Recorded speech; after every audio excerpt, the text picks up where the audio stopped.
What time do you? Because I know you said you have something tomorrow to do, right? I'm awake at like 7:45. I'm gonna go do mulch the whole day. I'm looking like this. So really, as late as we want to go. I don't know. 11:30 cutoff. I We'll think figure it is. out whenever people start Yeah. passing out. I'll call you. Yeah. Yeah. Yeah. So All right. honestly, let's be efficient and just get right back into it. Yeah. Well, So I'll go ahead and give a quick rundown of what happened the last time. So, in the last session, we had the first introduction to the first city that y'all have been in, Sandside, a quaint little fishing town nestled just at the very tip of the Aeloway Bay. You guys had just gotten off of the battle from the previous session and immediately heard shouts and screams coming from the far east side of town. So immediately, y'all rushed ahead to find a grisly scene of goblins looting and finishing off a couple of the villagers. Immediately, the goblins, wearing their union pins and grasping at pamphlets to hand out, jumped at you with scimitars raised and, a voice of collective bargaining in their throats. After a very tight combat, where I think Pyrite went down, then Roland went down. Kythos was the only one that didn't. Just barely eking by. I think I chalked that up to just bad dice on good dice on my side, bad dice on yours, and but fortunately enough, a shadowy figure approached from a distance and at least distracted the last goblin that was trying to take out Kythos. And that one happened to be Hoover, the bartender. But that was not before Kythos, seeing a fleeing goblin, hopped into action and blew him the fuck up, to put it lightly. Absolutely liquefied this dude. After the battle, Biggie Beans was his name. it was Big Beans, yeah. Biggie Beans, yeah. So, after the battle, Hoover invited you back over to the big old pot pub, the last kind of good-looking structure in the city. That's kind of in the south central side of Sandside, where you saw a scene of many destitute villagers huddled into this quaint little pub. Not really many supplies going around. Mainly just enough for food and a little bit of rags for bandaging.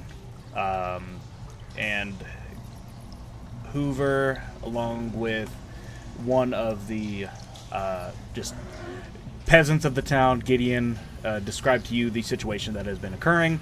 Lots of ships crashing, going up to the north, and goblins raiding, coming down from the north as well. So it was theorized that the ships were crashing into this goblin camp by at least the villagers, but since they don't really have much of a fighting force, it would take too long to get Veteran to send any troops. They've been thugging it out for a lack of better words. So after a bit of convincing and a little short rest, you guys actually ended up leveling up. You're all level 2, in case you haven't added that to your character sheets. And Hoover decided to join you to go rescue the princess that was captured in the last raid. As you approach the cave to the north, you notice that it leads into the water, and there are, a little stream going into the rocks into the mouth of the cave, and alongside of a little beach that leads into the cave as well. Hoover and Roland both spotted 2 goblins posted up at the front. Y'all hatched a plan to sneak everybody in, but had, armed weapons at the ready in case anything went wrong. Luckily enough, Roland showed his prowess as a rogue, snuck up behind the goblins, and shanked them a new hole. And that is where we left off. You guys have cleared out the entranceway to the goblin camp, and Roland stands with 2 dead goblins at your feet, which you have actually rolled off to the side. So, to hide their bodies, I do remember that. yes. So, Roland, since you're in the cave, go ahead and give me a perception check. We'll start off with something a little simple. All right, here we go. Time You to can roll do on that one. Let's do a get it. perception check or a nature check. Well, I rolled a 12 for perception. I'm pretty sure that's higher than my nature. Where's nature at? Yeah, so 12. Okay, 12. 12, you'll notice nothing really out of the ordinary. It looks like a big dark cave. Your eyes are kind of adjusting to the darkness of said cave, but you do see a little marking along the wall. You can intuit that this is probably the insignia of this goblin clan. Interesting. Are the fellows at a point where, like, they can see me hand gesture, like me point out the symbol on the wall just for them to notice, or am I too far out? Hoover was watching you pretty closely, so he like bends down to Pyrite and Kythos and says, "Looks like the two goblins have been dropped. I think we can make our way inside." And he like combat rolls down the hill into the beach, and eventually gets back on his feet, and then makes his way to the mouth of the cave. All right. So I'm assuming Kythos, you and Pyrite both come along as well. Yeah. Yes, follow. I wanted to ask, did I make my character be fluent in goblin speak, or I don't know what you have common, draconic, dwarvish, and infernal. Oh, dwarvish. Okay, it wasn't goblin. Okay, that's Hey, you fine. can I talk was to just me, curious- motherfucker. I was just curious if I could translate what was on the wall, if that would help or anything. No, not at the moment. Let me see if I can pull this up. Yep. The dice. I just wanted to see the game log because I can see the dice. There we go. All right. So inside the cave, I'll go ahead and let. I'll have Hoover rolled as well. Just a perception check of this insignia on the wall. He rolled a 2, so he does not even notice this insignia on the wall. He's perfectly just like he's just looking around. He's not even paying. He's looking at the water as it It's a dark trickles cave. through the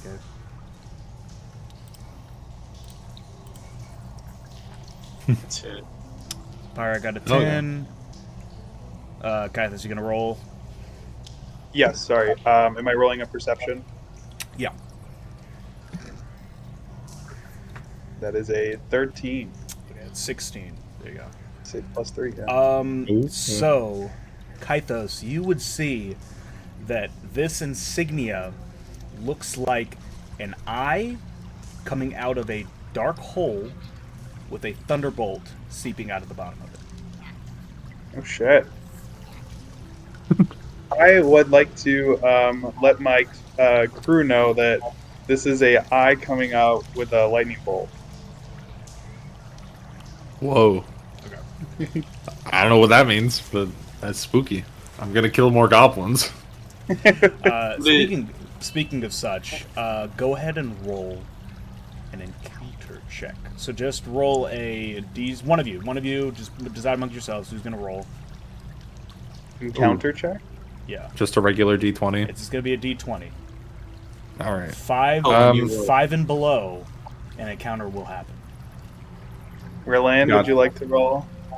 I don't know. I was thinking more on like Andrew doing it because your RNG earlier for your dice roll was the worst. So surely the next one's got to be good. Was my thought. Okay, fine. I'll roll. All right, D20. Just a D20. And let's see. Ooh, that was close. just barely. All right, so you guys don't see anything, you don't hear anything, but you just have the sense that there are. This cave is definitely not empty. All right. So as y'all step into the cave, you'll see 3 different tunnels. There is one that kind of follows the river, heading down a little bit more. There's one and that goes down the kind of like the center of the cave. It's opened up into kind of a wide. I would kind of say an entrance, but it's a large central chamber. Not really much. You just see insignias on the walls. You see a couple of dead, desecrated corpses kind of thrown to the side, left to bleed out and kind of wash away in the river, and rusty tools, weapons, that sort of thing, debris, just pocketing other parts of the wall of the cave. The smell is damp and arid, or damp and kind of like musty. That's like you can hear the distant drips of water along the walls and like snakers and maybe a couple breaths of air coming from the other inhabitants of the cave. There's the central chamber, and the route going down the middle, heading down. One to the right that looks like it twists alongside, and then one to the left that goes straight on, and then takes a sharp turn. As my character knows a lot about like the ancient people, can Pyrite try to like read the runes to see if he understands any of them? You mean the markings on the wall? Yeah. Like, are the markings actual writing or? No. It's kind of like scrawled. Like you see a couple of other iterations of it. It all kind of like centers around that same kind of concept design of like an eye coming out of a dark hole with a thunderbolt on the bottom of it. Okay. So it's not really much of a a rune as it is just like kind of a scratching scroll of a maybe a more artistic goblin. I see. I know what I'd like to do. I would like to go investigate the bodies. A, for loot, just to check and see, usual thieving activity. But B, to make sure that the princess isn't among them. Okay. Are you going to the bodies on the left side along the river? Or are you going to the bodies along the right side of the wall? Right side of the wall. I'm staying away from the waterways so far. The waterway path is like the last path because that seems like the natural way to go. Okie dokie. So go ahead and roll either a. I have you do two things. Roll an investigation, and if the investigation is high enough, roll medicine. Okay. There we go. This ain't doing shit. Okay, 18. All right, so you notice that these bodies haven't been here for long, but they are kind of, they're a little bit more fresh, I should say. But the princess is not alongside of them. You know that she would be kind of dressed in a little bit finer clothes. A little bit of her features, not really like word for word, but none of them match the description of any of these bodies on the wall. So I would say an 18 is good enough. Go ahead and roll medicine with advantage. Before I do that, do I find any loot? Or is this what the medicine rolls for? No, you don't find anything. What does rolling with advantage mean? You roll it twice, you take the highest of the two. Yeah, got it. So you'll see two rolls come out for me unless I roll a nat 20 immediately. Alright, so we got a 17, and then second roll gives me a 19. Alright, sick. Alright, so the 19 will give you these bodies haven't been slain in battle. Instead, they have a couple cuts on them. Their fingernails are a little scratched. Their hands, their wrists show markings of being bound. Most of them died of like either a disease, an infection, or just of lack of nourishment. So these were pretty obviously prisoners kept by the goblins, and they were right next to the right side of the right side passage. Sloppy work, I say under my breath. And then I continue my search onwards. Alright. Kythos and Pirate, what else are you guys doing? So just to make sure I understand, there are three paths. Yeah, draw this from The one on the left has the river, the one on the right has bodies, and the one in the middle opens up really big. Is that correct? The one on the middle has the river running down into it. The one on the left is like on the other side of the rocks. There's like a little pathway that the goblins have kind of laid out with like boards and other like weapons that they've kind of stacked up that lead over into the left side, and the right side has the bodies kind of like stacked up outside of it. Okay. I'd like to see if there's any goblins or just people like hanging out in the river. Maybe I can use my thunder to electrocute them. But we don't want to give away our positions. We don't want to give it away. All right. Well, just a thought. I was like, I'm assuming you talked about that out loud. Hoover kind of like slaps you on the back and says, "That's good thinking, son. If we can't gut him out, we'll shock him out." No, we get the element of surprise, Put then we do the old fork in the outlet trick, though. What's an outlet? I'm gonna defer to Roland in terms of espionage here because I know he has a history of looting and thievery and being a good spy. Yeah, you ever take any prisoners, Roland? I'm not at liberty to say. I kind of just scoff at the question. And then I look at Pyrite and I say, that sounds like somebody who knows their trade. Absolutely neither of them remembering me saying sloppy work underneath my breath So, like 2 minutes ago. So, Roland, I think we're gonna defer to you as our next steppage. But just know, if we cutting folks down, I want to be there. All right, sounds good. So I have like a crude drawing of said map area. Yeah. My thought is, since I'm already on the right side, I want to go like explore right path, then whatever we find, we come back, explore left path, and then once, assuming we don't do some stupid encounter or don't get caught, right, then we'll go up the water path is my thought. Kind of exhaust resources, take out all the goblins, right, if there are people there, so that we're not going towards the main forces and getting reinforcements at our back. Sound good, team? I like that idea very much. How old do the bodies seem? Oh, they died recently. And they were not executed either. They were just bound. I explained basically my findings as James described earlier. Maybe this is the path where they keep the prisoners down it. That they only take them to the end and throw them out. Like, we don't need to find the Goblin Fortress. We just need to find the princess and get the fuck out of here. Yeah. Well, that may be true. It'd be better to kill the goblins inherently and then just take what they have, lest we deal with them later on. That's just my 2 cents on it. You guys also see Hoover go and look at the bodies that are lined up on the right side of the wall, and he kind of takes one of their faces and rotates it around.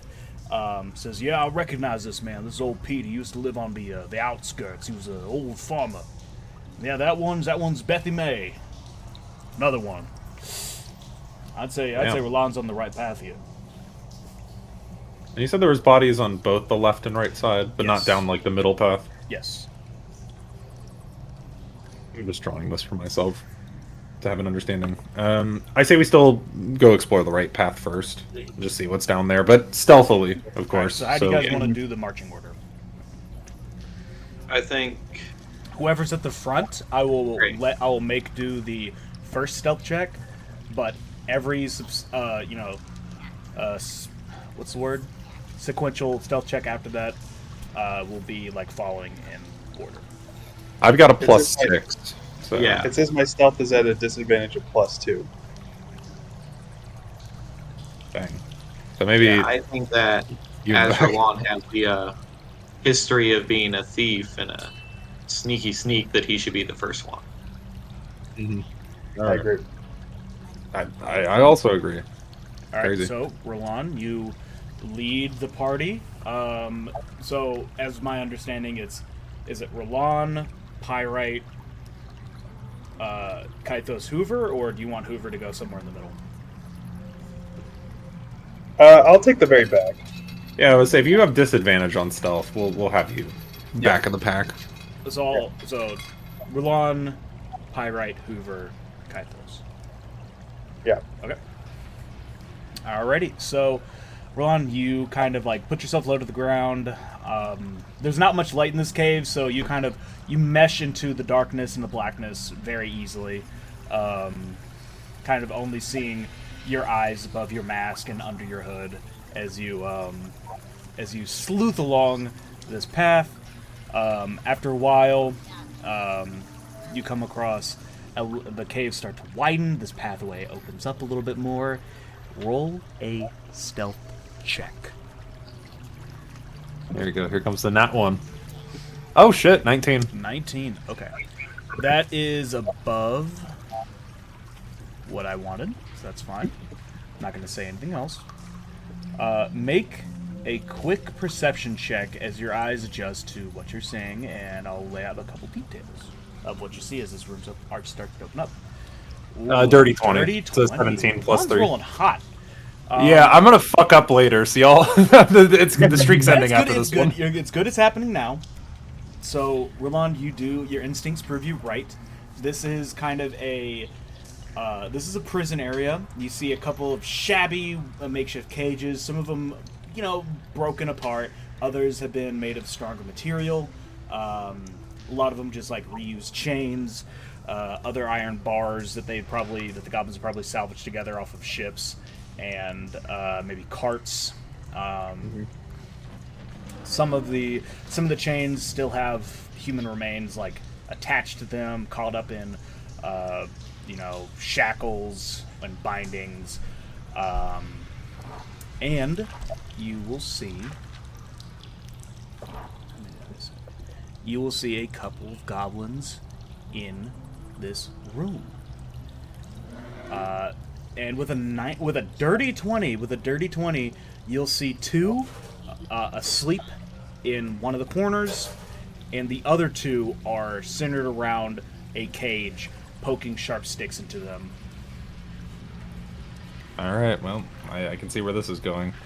Can I alert the group behind me, everybody behind me, that there's 4? Like, I hold up my hand, like, saying there's 4 of them in there. Like, that's the message I'm trying to convey. And then I want to sort of also communicate, like, getting, like, 2 of us to go, like, take out the sleeping ones, and then 2 others to take out the alive ones. Personally, I'd like to take out the sleeping ones, just because stealth and stuff. So that's my MO.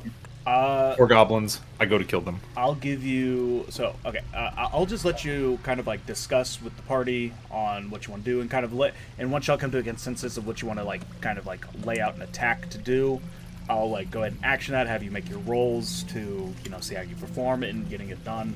But I'll go ahead and like kind of lay out what I was planning on doing. So the goblins that are asleep, depending on how much noise y'all make, if there is any noise in general, they might not even wake up. But the other goblins that are awake, they'll be a lot easier to kind of be alerted to the sounds, and if you guys like happen to mess something up. So upon saying that, I kill waking ones. You all kill sleeping ones. We'll take them all out at once. Right. I would suggest that,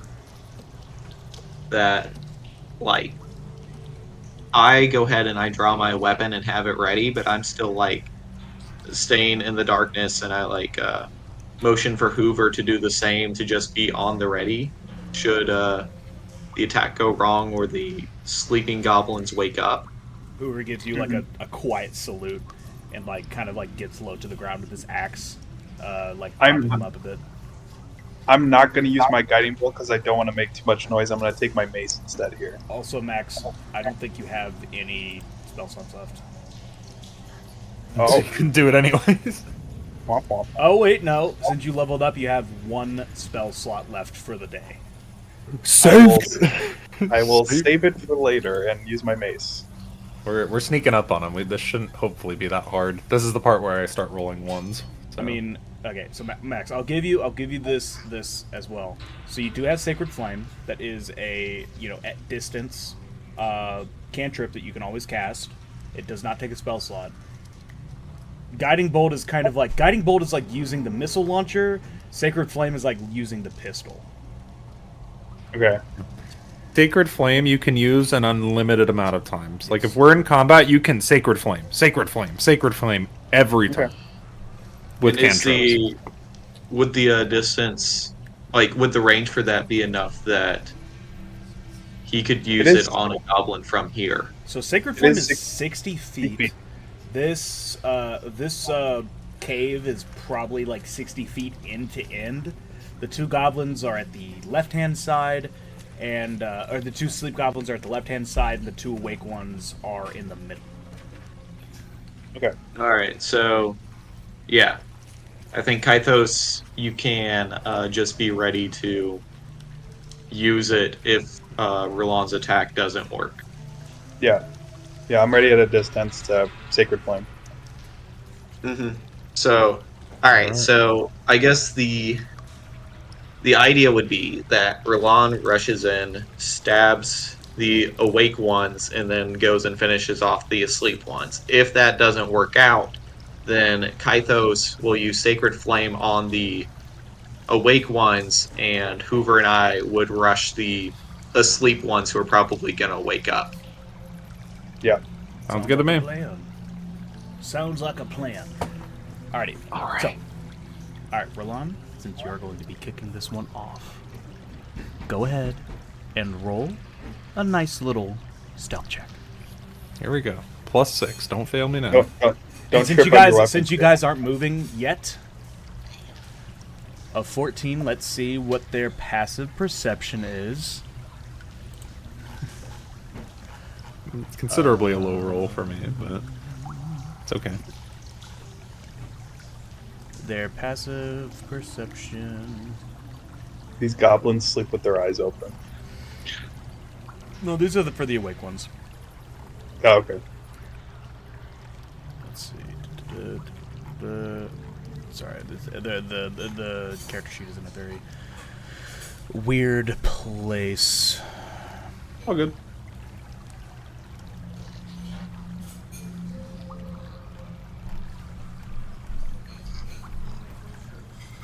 Here we go. All right. Their passive perception is 9. It's not that good. So you very, very easily sneak up on them and go ahead and roll to hit. This is going to be with advantage because, you know, it's from right. hidden. This will be left and right daggy. Or, I guess, one dagger. Are you fucking kidding me? Okay, well, that was a nat 1. I'd like to make that known for the first hit, but it's on advantage, so... Okay, and the actual hit is 16. It was a 12 plus 4 for the second roll of advantage to hit. Alright, so, yeah, the second... so, since it is from advantage, the second one does hit. So, go ahead, roll damage and sneak attack. Okay. I'm always going to have to ask this question, so I'm rolling for damage, and then sneak attack does... I think it's a D6. What again? I think so. Yeah, I don't have it on here. Give me 1 second. Yeah, there it is. Okay, I just haven't pulled up. All right. First dagger, we're doing 5 damage, and then the sneak attack additional damage is another 5, so 10 damage in total. All right. So you're gonna completely drop one of the goblins. Now roll the other one as well. I guess since you're still attacking on the same turn. I'm kind of torn. Bonus action for other dagger, because my thought was yoink, yoink. But I feel like I would still say without advantage. This is going to be a flat roll. Okay.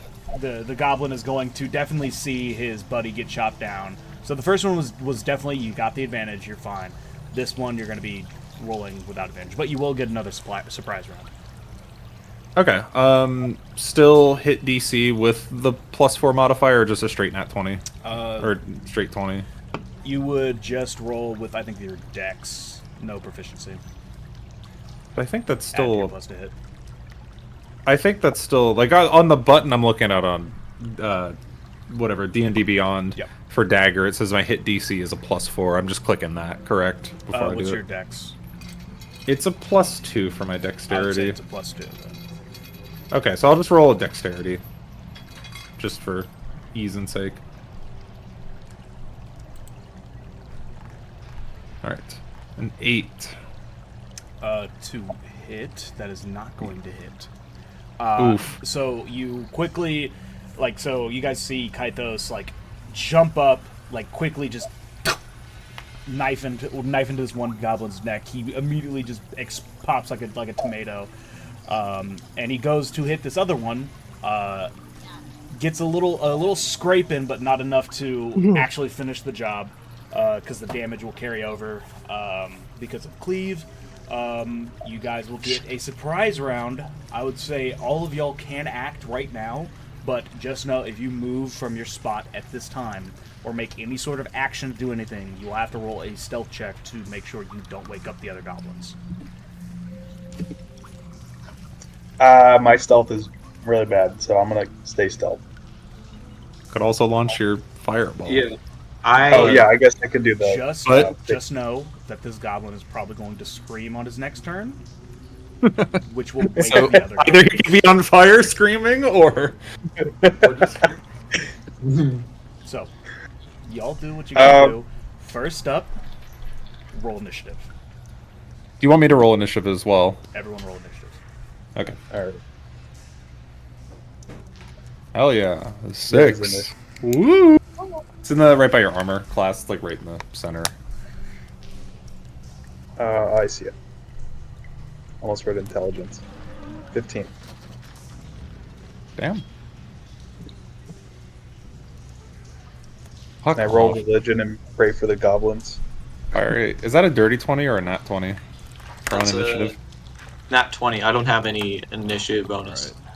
Dang. Alright. Y'all are 6, really ready to go. 15, 20. Ready to cook.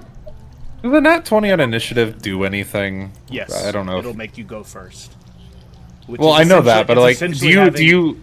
It's essentially having a whole round of what you can do before any of the other things have a chance to do anything. So that could be Yeah. applying a debuff, getting someone killed, moving people around, buffing yourself, etc., etc., etc. It sets you up a little bit more for success in the upcoming, rounds of combat. Yeah, I was gonna say I wasn't wondering. I was wondering if you like had a bonus, right? Because if Andrew rolled a 19, I think that would he'd still be like doing all of what you just said. But would a 20 be like, oh, and the whole room, just takes 1 damage for no reason, like enemies No. or something? I don't know if you had that planned. Nothing like that. Gotcha. All right. Let's see what his dex is. +1. Hoover will get a 15. So we'll go with Kythos. This goblin that you guys just attack, I think gets a +4 to initiative. He gets a 16, and the other ones are asleep. I'll have them roll if they wake up. Alright, so right now it's going to be Pyrite. Pyrite, what are you doing?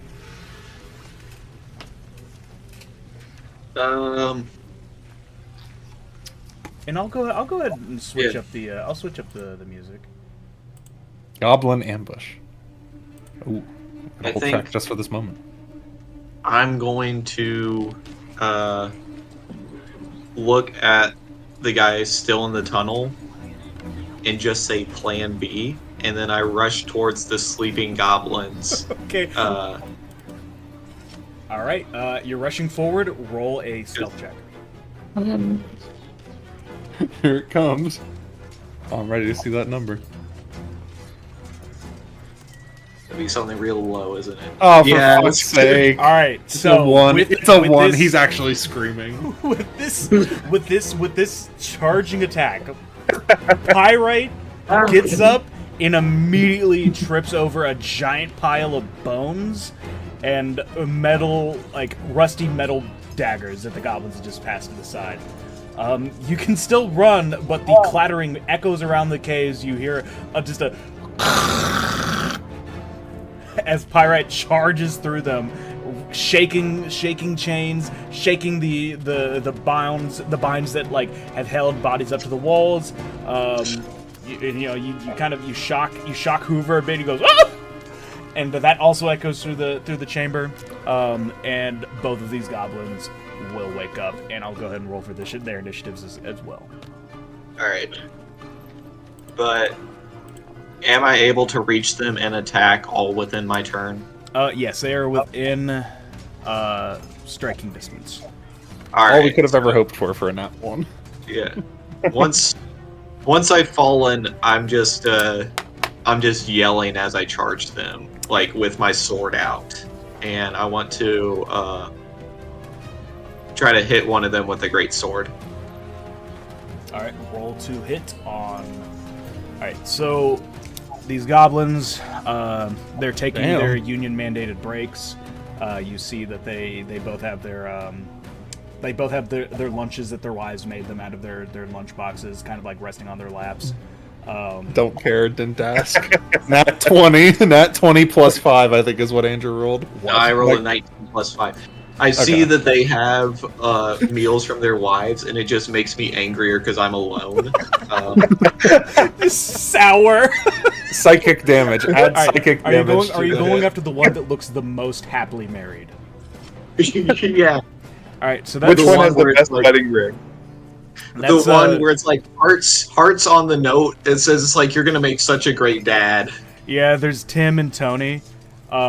Tony is the one. He has like a really nicely polished wedding band, but you can tell that it's kind of worn on the side. So he's been married a long time, and he has like kind of like a dad bod and like a double chin going. So his wife keeps him fed, but he loves it. Can we say Tony also has a wallet and a picture of his son Tony Jr. the Goblin is in Yeah, there? Tony Jr. is like you see like his son's drawing is like in the first fold of his wallet. He kind of looks at it from time to time. It's a drawing of him like in a cave giving the thumbs up. Like, All of I this love Daddy's just Place. enrages me more. So yeah. So at the end of that, a 25 will definitely hit Tony the Goblin. Roll your damage. A 7. A 7 fucking- is the perfect amount of damage to kill Tony the Goblin. So you rush up, and you like stick your sword so thoroughly through Tony the Goblin that it kind of like sticks into the wall, and he like slides forward a bit. He says, "Oh, one day before retirement." This was tripping and falling as well. And his blood just spurts out of his mouth onto the hilt of your sword, and a little splash gets on the note that his wife left him in his lunchbox. And Tim looks up. He says, "He was a good man, you son of a bitch." No, goblins are good men. I'm sure murdering and prisoning and pillaging. Yeah, good man. I think to myself. I mean, who are you to talk? You tried to extort a broken, ruined town for more money than they had. But I'm not kidnapping and killing unjustly yet. It's all for the Yet. good cause. All right. After that, it will be Kythos and Hoover. So both these goblins are awake. And yeah, Not the so 2v4 though. So. Wait, what? It's a 2v4, so. Oh, Odds are actually, looking pretty wait, good. actually. I forgot. Goblin from the top No, rope. the one that you missed, Roland, he actually rolled a higher initiative than Kythos and Hoover. So he is going to turn around and try and strike you down. Oh, great. All right. Fucking All right. awesome. Don't worry, it's a goblin, dude. Don't worry about it, all right? He's a I'm little worried. shithead. You see, he's like, he was just poking this this guy in the cave. Also, oh yeah, I forgot to ask. Roll a perception check for the guy that they're poking. Am I rolling a Yes. perception check? Just me or Yes. everybody? Well, the other guys aren't there yet, so like Okay. they won't have a clear view. I did be rolling perception. 18. 18. Back to good rolling. So you notice that this is he is a human wearing a little bit of like leather armor, some beaten up chain. He is obviously like a little shaken up, beaten up, scratched. He hasn't been in this cage for long. You can tell that it's probably freshly made. There's not a lot of like scratches or mess on the ground as you would have expected. Having probably seen prisoners that have been locked away for a very long time, how their cages look. But you notice that on his chest is a little insignia of the Sandside crest, which is a beach and a dock and a hut on top of the dock. And it's slightly faded yellow. Interesting. He looks up to you and says, "Get me out of here. Get me out. These monsters don't know what mess they're getting into." I agree, What, Smallman. What accent is Seaside supposed to have? That we have like Hoover, who's very southern, and this guy who's British. Well, Hoover's not from Sandside. I see. Okay. He mentioned that a little bit, I'm pretty sure. Growing up in the swamps. Mm. And it used to be a travel city. I got your lore document pulled up, so it could have plenty of people from all around Aeloway. That's also very Right. true. Yeah, you need to be reading up on the lore, Andrew. Yeah, I have the dictionary open right now. So, Do I dodge this the hit, goblin, he has not rolled a hit yet. though? Okay. Let's see.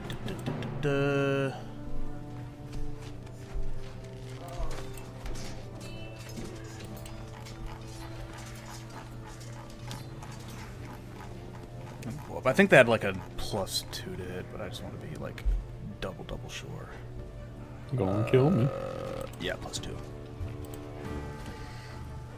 That's a nat 1. So the goblin, like, he turns around, he's shook.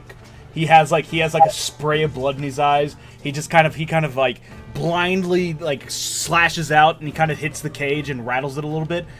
And the cage door looks a little weakened as he misses this slash against you, Roland. Perfect. So on his turn, the guy in the cage is going to attempt to kick the door down. I'll just mark that down. Kicks it down, kills the goblin in the process. That's where we're at right now. Alright.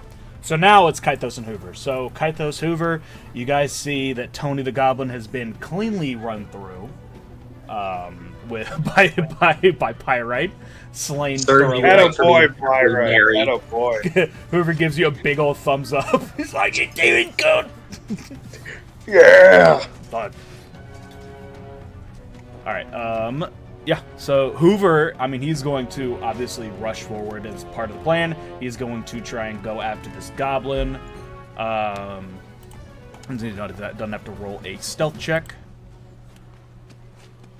He rolled a nat 6. He's not going to hit. He runs up, and he, like, takes a strike at this goblin, but Tim is a little bit more spry. He's a bit more wary now, and he just deftly dodges out of the way and ducks underneath the great swing of Hoover. Kythos, what are you doing? I think I'm going to stick with that Sacred Flame, right? Yeah. So that would be a dex check by the goblin, right? Kythos. Sacred Flame is a dex 13 save. He has a +2. He has to roll an 11 or higher. You rolled a 7, so go ahead and roll your d8 of damage. My 1d8. I got a 2. Alright, so, the goblin, after trying to evade this big axe attack, is instead lit up by a bright spark of radiant light that, like, emits from Kythos' finger. He snaps, he gives him a finger gun, and bada bing, bada boom, and strikes him right up the left side of his face, and he's knocked off balance a little bit, dealing 2 damage. But on the next turn, it's going to be Tim the Goblin, the guy that just got burnt. He is going to look up at Hoover, who just tried to strike him down, and he's going to attempt to cut him up. He rolled a nat 3. This goblin, he is still quite shaken. No one's hitting, except for the main party. Good job, Nolan. Fuck yeah. So he tries to strike against Hoover. Hoover also mimics his moves. He's kind of adept. He can hold his own. He's seen these goblins before, so he like belly bumps the guy out of the way. He uses his massive pig man body to shove the goblin back a little bit. And then that means it's Roland's turn. Roland, go ahead and go, buddy. Alright. I'm gonna leave the dude in the cage to figure out his own mess. He's clearly got enough energy that he's not, like, dying on our watch, but I'd rather just focus on killing the goblins first than freeing him, so I'm gonna go... the guy in front of me is the guy who's on fire, right? Or just got a face full of fire? Or is it the a guy different one? in front of you is the guy that has, like, the face full of blood, yeah. Okay, yeah. While he's temporarily blinded, I'm just gonna go for a thick, meaty cut slice of the throat. Right on him with my dagger. Alright. Ooh, 7. 7 does not hit. Just like now, a streak of not hitting. Am I... Let me see. Bonus action also allowed to like use my other dagger to try to attack? Yeah. Just you have to roll just +2 to hit. Okay, gotcha. I should just do a custom dice for that. Is there a way to modify a d20? Like if I click on this... You could just roll a d20 and then add 2 to it. Yeah, I wanted to like show as a +2. I don't know why. It doesn't give me like the plus modification setting for it. I'll just roll a d20 and then, yeah, add 2. Okay, it'd be a 11. 11 also does not hit. Gotcha. So I really go quick, yeah, you do a flurry of daggers. The goblin, he's like, he missed. He's a little off balance, but he has enough wherewithal to like just get between your legs and maneuver himself behind you. And on Cage Man's turn. He is going to kick the cage. He's going to have to pass. I think it's DC, which I think is like a 20 or something. Ooh. Yeah, it's a 22. But he has a +4 to hit. Let's see if he gets something pretty high. Just missed. He has he got a 19. So, you see him place a very solid kick on the cage. You see it weakens a little bit, like it gets a little bit like off of its hinges a little bit more. A loud bang, it kind of echoes around the cave as you guys hear like ding. But he's not able to make enough headway to make a opening for himself. So I'll go to the top of initiative order. That is going to be. It was Tony. Tony is skewered. That is going to be Bill the Goblin. That is the one next to you, Roland. So he is going to. Hold up. What? Wait, when does it get back to me? Right after Bill. Oh, okay. Bill. No, So Bill was the last one. Yeah, Bill rolled a 16. Y'all rolled a 15. Tim, the goblin that you're fighting, rolled a 14. I'd rolled a 20. Oh yeah, Pyrite, you go first. Never mind. Alright. I misread that. So Caught him in the mistake. And Got him. do I notice that Tim also has a wedding band? Tim is. You can see that he is. He has like a tan mark where a wedding band used to be. He is happily divorced. Oh. Or Then perhaps very I feel no. less- You know what? Let's make him unhappily divorced. You notice that his thermos that he brought in from home is actually filled with vodka, not coffee like he tells everybody. Well, I look at him and I say, I see you've also been scorned by the maidens. I'm sorry for what I have to do. They just don't understand you and me. I have my interests, they have theirs, and they just can't commingle. I just want to stay home and read my books. Is Well- that so much to ask? In another life where you weren't a goblin, I think we could have been friends. We can still be friends. And he offers out his hand. And I scream, Pyrite, remember us deboarding the boat. Yeah. We cannot just be friends. I say, I'm sorry, but there's a princess that I'm going to get my hands on. I I want to sing. I thought you were part of the Brotherhood. I want to swing my great sword like at his arm. And his outstretched hand. Jesus Christ. Yeah. Okay, roll to hit.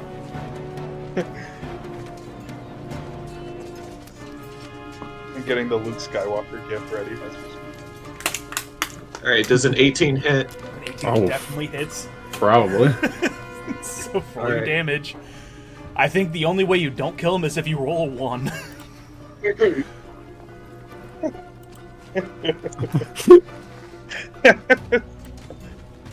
Ouchie. Jesus. Okay. So yeah, so this goblin, like, he has his hand outstretched, like, he stands, like, you're a dwarf, so you do stand above goblins, but you quickly, like, throw this great sword that's bigger than both of y'all at this dude, split him, like, right in between the two fingers of his hand, down the length of his arm, and then up to his shoulder. He looks like a cut of meat. And he just kind of flops open like halfway just cleaved in two. And then falls down. And out of his pocket drops The God Delusion by Richard Dawkins. I'm sorry. I'm sorry. I had to do it. Anyways, his last words are, "All of this for a dame." And that's the end of Bill the Goblin. No, that was Tim. I thought that Bill was still Tim. has to go. All right, so that's all you got. Is that all you're doing on your turn? All I'm doing? Yeah. Yeah. All right. I'm too depressed to do anything more. I just fall to my knees as Tim collapses. Yeah, so the blood like seeps into like the knee parts of your leg, of your pants. So that leaves Bill. Bill is going to look behind him. He sees that Tim and Tony have been cut down. He's not doing too hot himself. He's already been nicked on the shoulder by Roland. He is going to quickly attempt something. Oh boy. All right, he is going to grab a key out of his pocket, and he's going to say, "Wait! I give up. I give up. I can tell you about everything in this cave. I can tell you about everything in the pit eyes. You gotta let me go. I'm one of the lead jailers here. I know a lot." Are we like disengaged from combat now? He is fully disengaged. He has the key in his hand. He says, Do I have any? "I know spells where to, the like, princess handcuff- is." Do I have any spells to like handcuff a goblin? I know I have something called control. I don't think that applies. I don't. I think there's a spell called like bound person or creature. I don't think you have that yet. Yeah, that's later on. Okay, never mind. Are we at a point where we have to roll initiative to go in order, or can we start like just doing random He is rolls? He's asking you, Roland, if Oh, okay. you All right. decide what happens on Bill's turn. Next turn is Kythos and Hoover. Then they will act. All right. Am I able to check to see if he's trying to deceive me or if he's genuinely begging for his life? Roll an insight check. Insight? Oh Yep. shit. Okay. Let's see. A 19. So you can tell that this dude, he's a goblin, yes. He's a but goblin. He and obviously like a goblin would try and like deceive you, pull you into a trick. But this guy has nowhere else to run. He's seen like everyone that he was in this room with get very quickly and efficiently cut down. And he obviously wants to escape with his life, so he's willing to cut a deal despite like most likely wanting to cut a trick against you. So he's being legit that you probably scared him into submission. You can hear him out and then tell him. Well, no, yeah, I was about to say, what information do you have that we can't find by finding it ourselves? Yeah, I The was gonna same say, way right, we just found the cell room. exploring the cave. We have the guy in the cage. I'm sure he's seen stuff. Exactly. That well said. He's a new prisoner. He has seen only the entrance and this cage. Well, despite all the telling black me- eyes that I've been giving him. I'm sorry. So you're telling me the only thing you can show us is further into the cave, I can where we were probably going in the first place. I got friends. I got friends in the cave that could, be a little bit, I don't know. I could reveal them to you. Can we have the goblin roll like a persuasion to see if it wins? And can I set my own like persuasion number if or you something? really, if you really want. He's not lying, so like he's Well, there's all no right. reason for it. I'll ask, before we do that, I'll ask one more question. Like, is there a treasure room, something hidden and out of the way? Or are you just trying to give me a fucking tour of the cave? There's the left part of the cave is our sleeping quarters. Some of the goblins might keep Wait. Do you know where the princess is, first of all?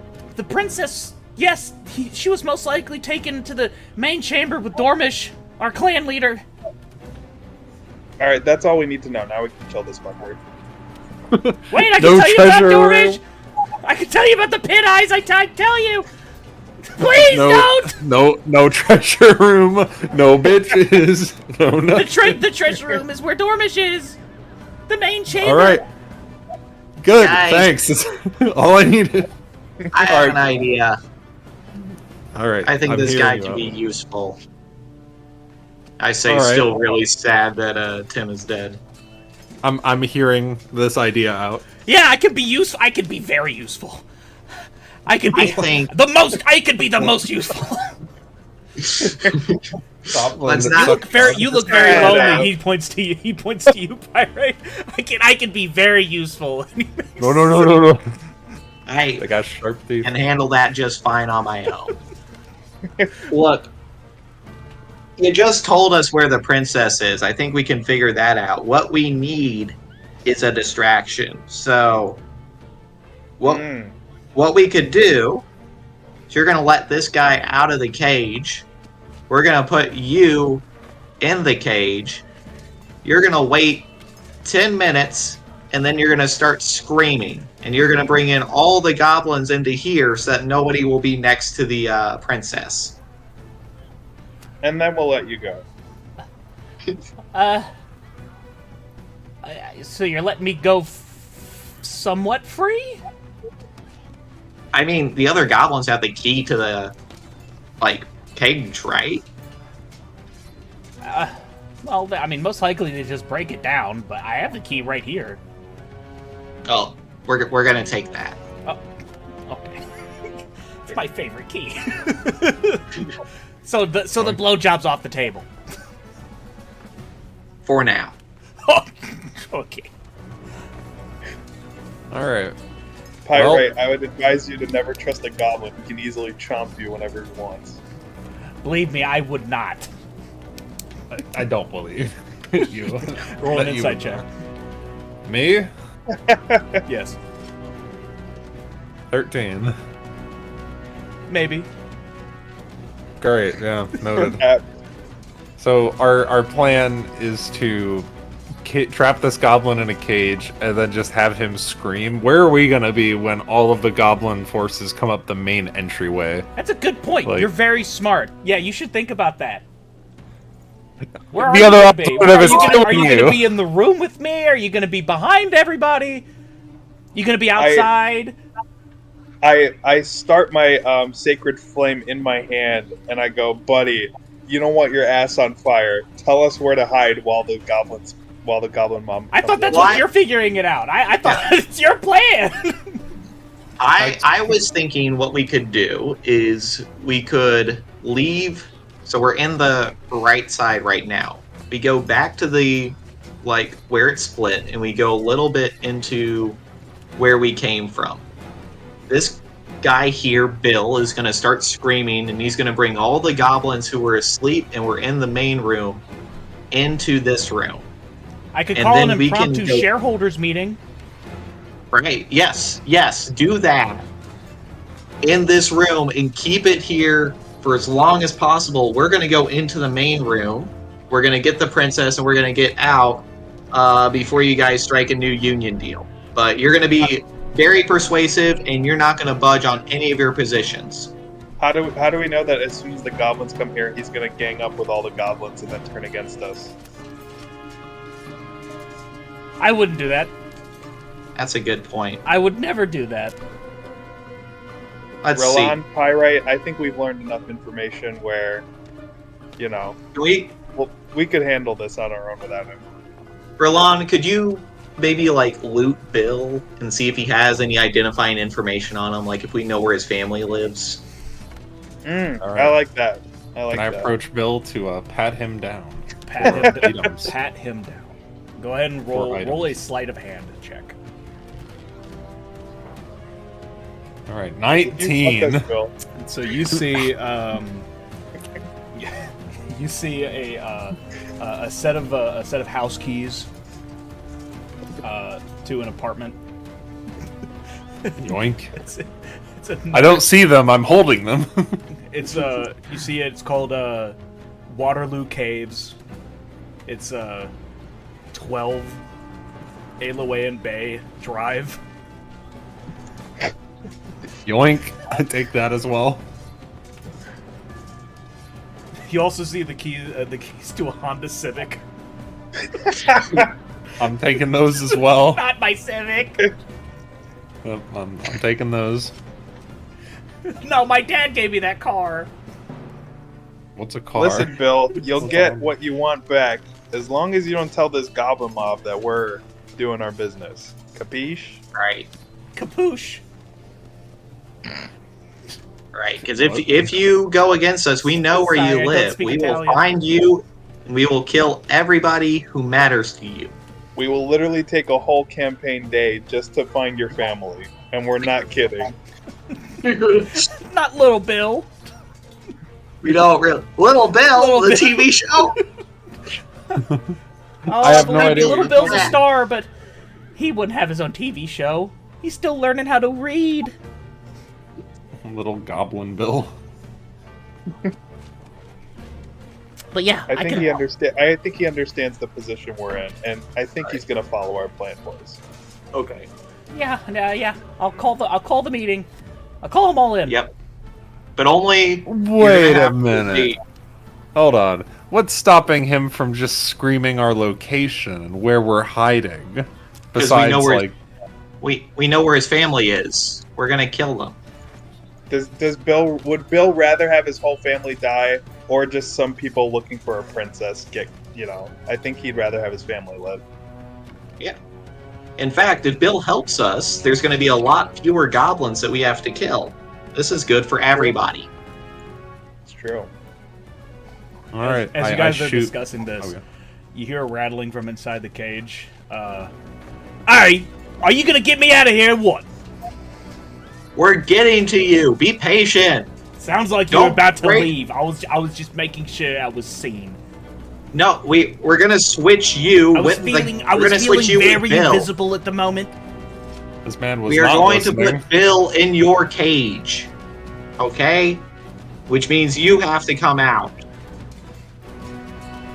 Okay, This man okay. was I'll not- give you some Don't time. break the cage down. It's important to our I plan. want to break this. I want to break this cage down. I want to get out. You can't break that I cage. can break this Can't break that cage. cage. You can't break those cuffs. He starts kicking the cage. Oh, shh. Clang, clang, clang. Less noise, less noise. I have the keys to get you out, because remember, I took his favorite key for that cage. Can I move to just open the fucking door Yeah, so Bill Dickhead is stops like making noise? Bill's like standing to the side of the cage, like with his hands up, and the guy that's inside, yeah, he's just sitting in the cage. You say you wanted to open up the door? Yeah, I want to open up the door. I still got a dagger pointed at Bill, but I got the key to the cage door. I got it open. So you put the key into the cage door with a soft clunk. It opens up. The hinges creakily swing open. You could tell that maybe like a couple more clean hits it probably would have fallen off, but it's still sturdy enough to hold. And out steps this guardsman. He stretches. He gets up. He cracks his back. He has a bald head with a kind of like a gray mustache and a sharp goatee. The inside of his mouth is a little. It's missing a couple teeth, but not too many. He seems pretty well groomed, other than that, and a couple scratches here and there. Hoover gets up. He slaps him on the back and says, "Well, I'll be. This looks like old Bella. what I call him, Bella boy." Sorry, I didn't know if I called him Balabor. man. I didn't know if I called him Balabor or what. No, that's old Billy boy. He's the captain of the guard. I was wondering where you were this last fight. Would Roland have ever heard an accent as like jumbled as the one that was just stated? Like said in the city? Has Roland ever gone into what? From my sea travels, I tell Roland it's okay. He's a well-traveled person. That's just Yeah, hold how on. some people speak.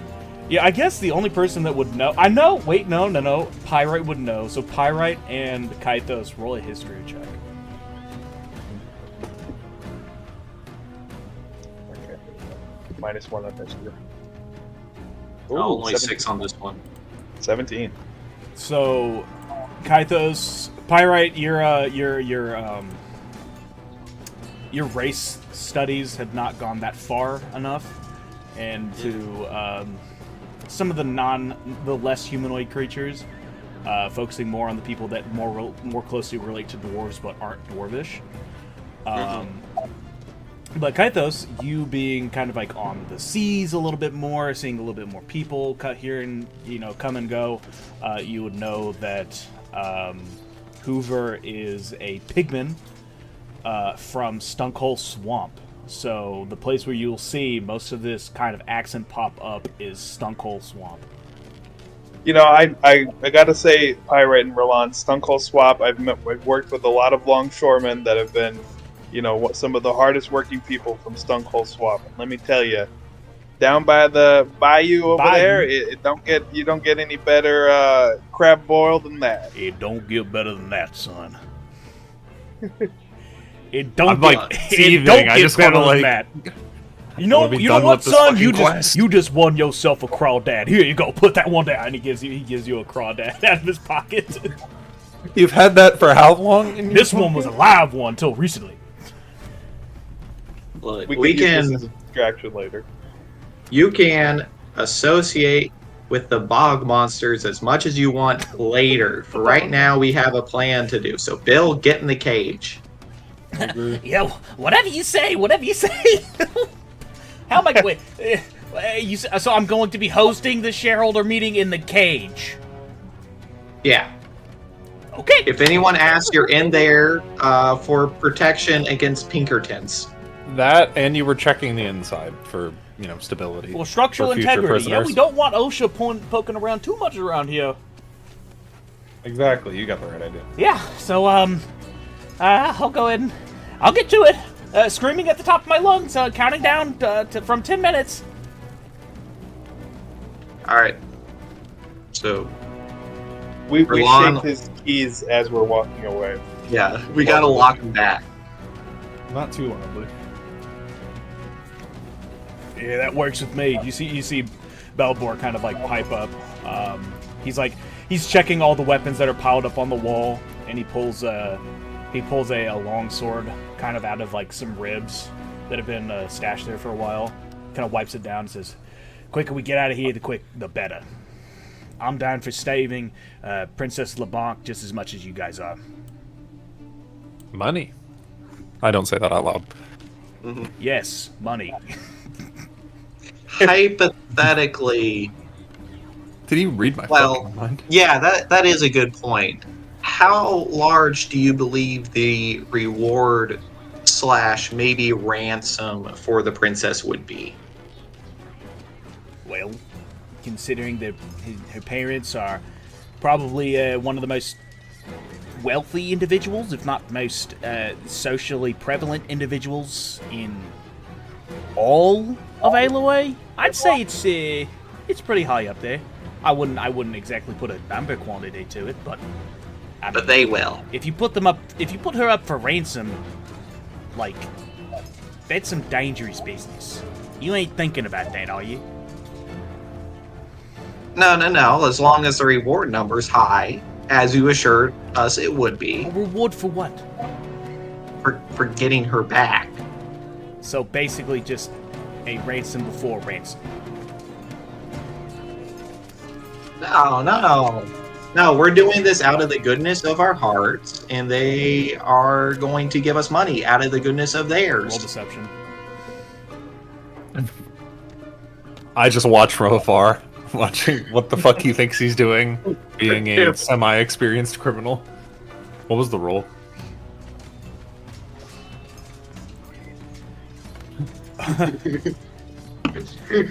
What was it? So Belbor, he kind of like eyes you 8. down as you're saying all this, and he's just like, "If you plan on doing anything with the princess other than just getting her safely back to Sandside, and that's it, we're gonna have a little bit of a problem." Right, of course. Getting her back safely, that's our number one priority. You know. Of course. Of course. He's gonna kind of like fill in behind you, Pyrite, but he just like he keeps his eyes on you. You can feel like a gaze burning a hole into the back of your head.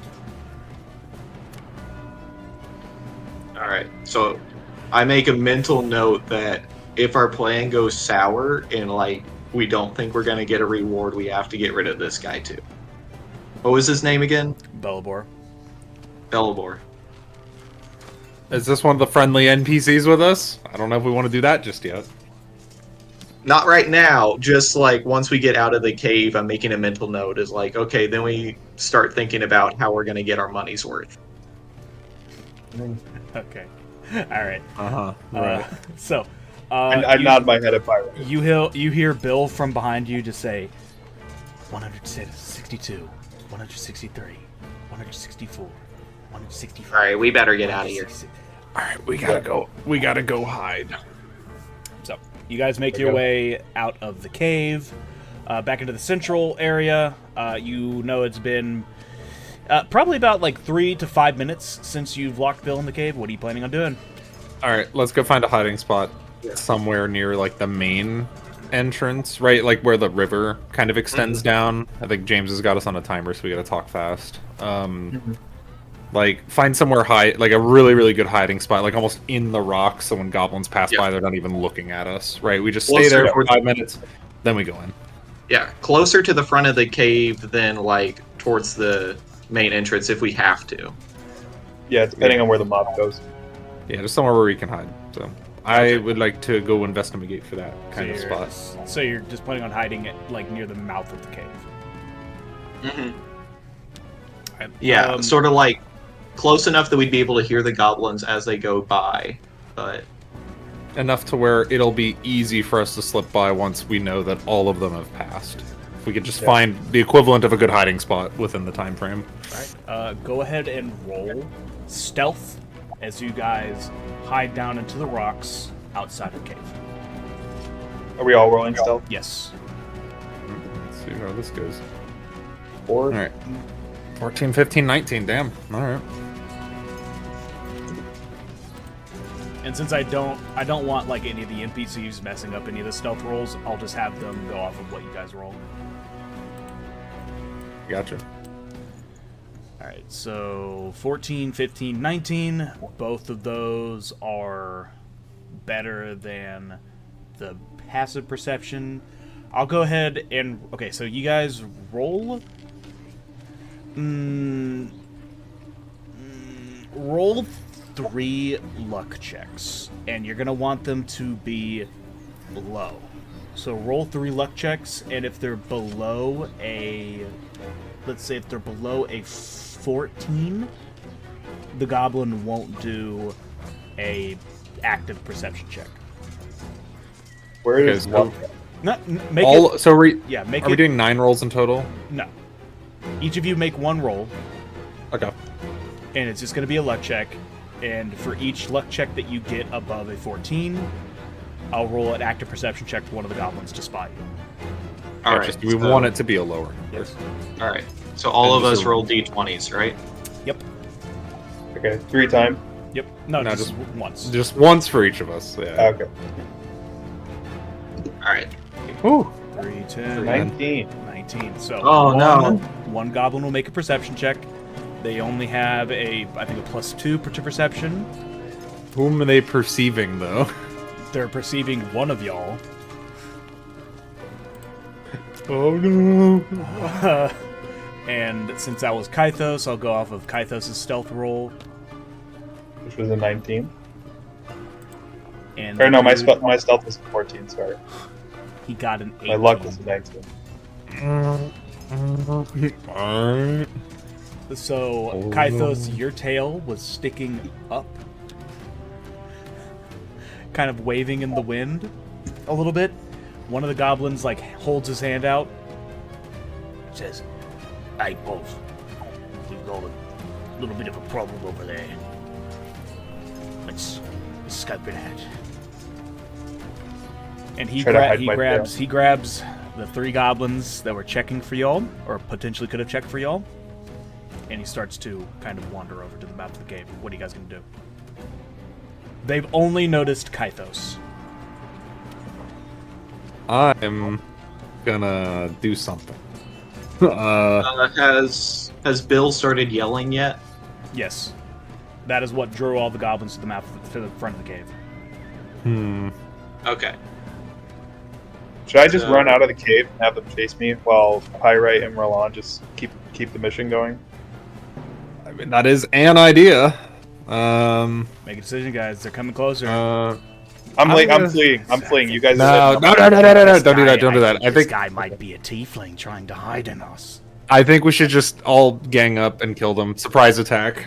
All right, Surprise! surprise attack. Are there just 3 right now, or is there a whole crowd of goblins There's 3 around?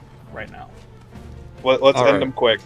3 right now, dead right now. Let's get Alright. it, gamers. So I'll only have Pyrite and Roland make advantage attacks since they haven't. Actually, since they're getting closer, roll another stealth check, and then whoever passes their stealth check will get a surprise. Will get advantage. The other one will not. Alright. 22. All right. These motherfuckers are dying. That's what I'm hearing.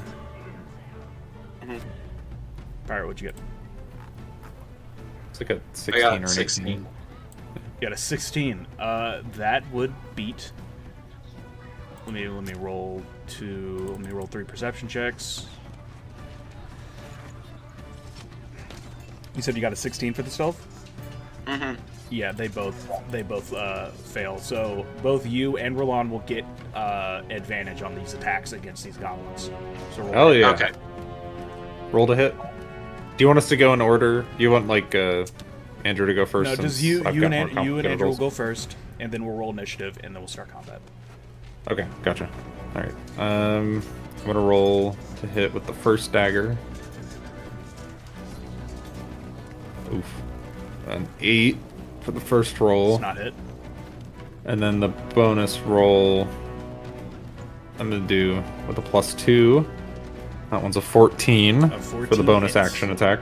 14 Okay. hits. And then dagger damage. Dagger damage, and since you're technically attacking with advantage. Oh, wait. Wait, Was yeah, this? no, yeah, you attack with advantage. Yeah, I forgot I was attacking with advantage. So yes, the first dagger does hit, which means that 14 is actually a 16. So I mean, it still hits either way. Right. Okay, now I roll for damage and sneak attack damage. Yes. Or no? On the first attack, Okay. always. If it's with advantage. Okay, so we got 4 damage, and then where's my d6? 1 second here. Routing up my thing. So it should be 8 in total. All right, 4 so that 4. drops one of the goblins. Okay, and I've still got a Alright. bonus action. All right. With my other dagger, which that I'm rolling with a +2. Okay. Roll it. Yeah, With and that's advantage. a 17 for the first roll. I'll roll again just for the sake of it, just in case I roll a nat 20. It's a 9. 17 hits. 17 hits. Same thing. Roll for damage, just regular damage. Yes. No sneak attack. No other bonuses, and that's a 3 on the other goblin. So that would be a 11 in total. So one of the goblins is quickly like gutted as Roland like stands up from the sand and he just pokes multiple holes into this other one and quickly like stabs the other one to the side. Pyrite, you follow suit. Attack with advantage. Alright, 19 so already hits. Roll to see if you get a crit. I did And not. We'll go with the 19. Alright. Now roll your damage. An 8, so that would finish off the other goblin, and just barely chip into the last one. So, everyone roll initiative. All right, boys, let's get it. A 12. 7. This goblin got a 2. So you guys, unless you guys all miss, this dude's probably getting dropped. Yeah. And 2 4s, so Hoover and Bellabor.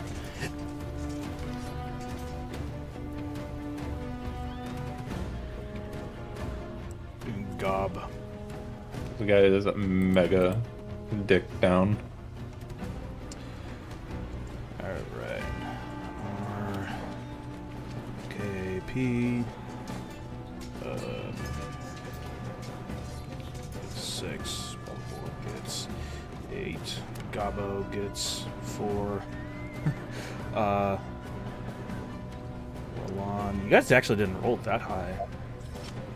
Mm-hmm. 12, 7. So, all right, Roland and Pyrite, you guys go again. Not a surprise attack anymore. I'll just say whoever rolls to hit first will finish off this goblin, most likely. All right. Okay. Grillon, you roll first. Okay. Rolled a hit for dagger. Get an 11. Does not hit. Okay, second dagger bonus action. Rolling to hit. This will be +2. Just telling myself again. That's a 5, so right, both so- miss. You're kind of like you're enveloped by this bloodlust. You're getting kind of a bit overexcited as the thought about this plan going off without a hitch kind of like gets your blood flowing, your adrenaline pumping. But that kind of takes control of you, and you miss the next 2 stabs against this goblin. And that leads up to Pyrite. Pyrite, what you doing, brother? All right. So I'm also feeling anxious about this plan going, and I'm a bit frustrated that like we weren't able to just sneak past all the goblins. So I'm gonna swing my great sword, and all right. A 24 definitely hits a goblin. All You right. he sees his reflection in this great sword as you swing it above his head. He says, "Oh God!" He says what? He says, "Oh You God!" I go, shut up, we're sneaking around. You're just like the owners of the working class trying to keep me down. Shut the fuck up! We're trying to stealth over here. I say, look, it's your own fault that you are a worker and not an owner. If you just worked harder, you would be able to rise through the ranks and get to own your own mine. With I my, say this as I bring the sword. with my fellow brothers in arms, we will thrive as workers. Hey, still yapping. 13 damage. Yeah, you like. This is like the Frieza scene when he comes back as Mecha Frieza and Trunks like dices him up and blasts him away. I wish I knew what you were referring to. I know it's DBZ, but I don't know the All scene. right, well, the other fans out there will know. The DBC heads like me, the Trunks Yeah. fans like me will understand. The trunk clunks. Who else is out here wearing their Super Saiyan hair on a Tuesday night? I got the fat fishing hat on. I don't think I followed DBZ to that point, unfortunately. Well, let's just say it's kind of based and cool. Anyways, so yeah, this dude just like he gets sliced in half and blows up. Like, so like the other 2 goblins like very quickly just cut down. This last one sputters out a few dying words and is also just splattered all across the ground. And since none of the goblins were able to do anything before dying, none of them have been, alerted to your presence. Yeah, and you were trying to run away. All right, so Faith, brother. Belabor and Hoover, they both like have their ears to the ground as you guys are fighting, and they listen in.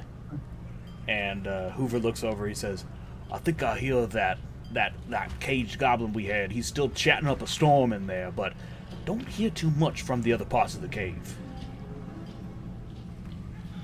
All right, well, Nice. should We be move in. empty down the middle then. Straight Time to on sneak through. back into the main area, but we need to be wary that they probably left a couple behind to guard the princess. So we should still stealth Mm-hmm. Yeah. all the way through. Straight on through to the other side, brothers. All right, so who's going first? We're gonna have to do the marching order, or we're just gonna keep the one from last time. What's Last time. it? That's Does Belabor have good stealth? Belbor is wearing chainmail. He has disadvantage on stealth. yeah, nope. Okay, then I want go him first. like in the back. Okay. I do be stealthing. All right, so Roland's going first. I'm assuming. Yeah. So we're still doing Roland, Pyrite, Hoover, Belabor, Kythos. I thought we would have. No, I guess that's good, as Kythos has a ranged attack. Mhm. Alrighty, so Ron, you make your way through the center of the cave. Just like Hoover said, you hear like shouts, talks about longer break times, more fraternal leave, and a potential pay raise coming down the line as long as they all band together as goblins and strike out against those keeping them under their thumb. From the right side of the cave. But Roland, you go ahead and weave through the center path. So the center path is a little bit more heavily trodden than the other paths. You can tell that even with the river going down the center of it, as it kind of falls deeper and down into this cave, the etchings and drawings on the wall get more frequent and better, with like better materials, darker, more inlaid. This pit eye of the Pit Eye clan is just like running alongside the walls. It makes almost like a full covering of the cave as it spirals around and around and around as you make your way down this pathway. So Interesting. further down, as you guys make it, as these drawings spiral and circle, it slowly opens up into a dimly lit cave, ignited only by a couple torches along the walls and cracks in the ceiling, letting in the harsh daylight in streams of white light hitting the sand below. If you all want to make an investigation check before we get too much further in descriptions of the cave, go ahead. I'm gonna do let's that. do that. Oh, 11. shovel. 12.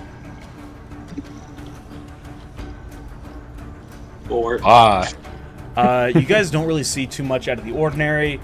Like, you do notice that this is a pretty large section of the cave.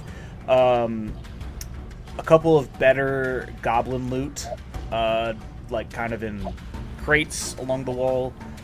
You'll see maybe like a picture or a cool plate kind of propped up in piles around the room.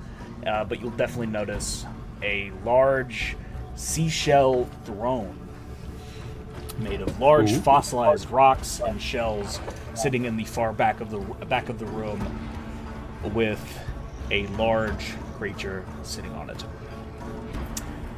Large comparative to you all. It's still a humanoid.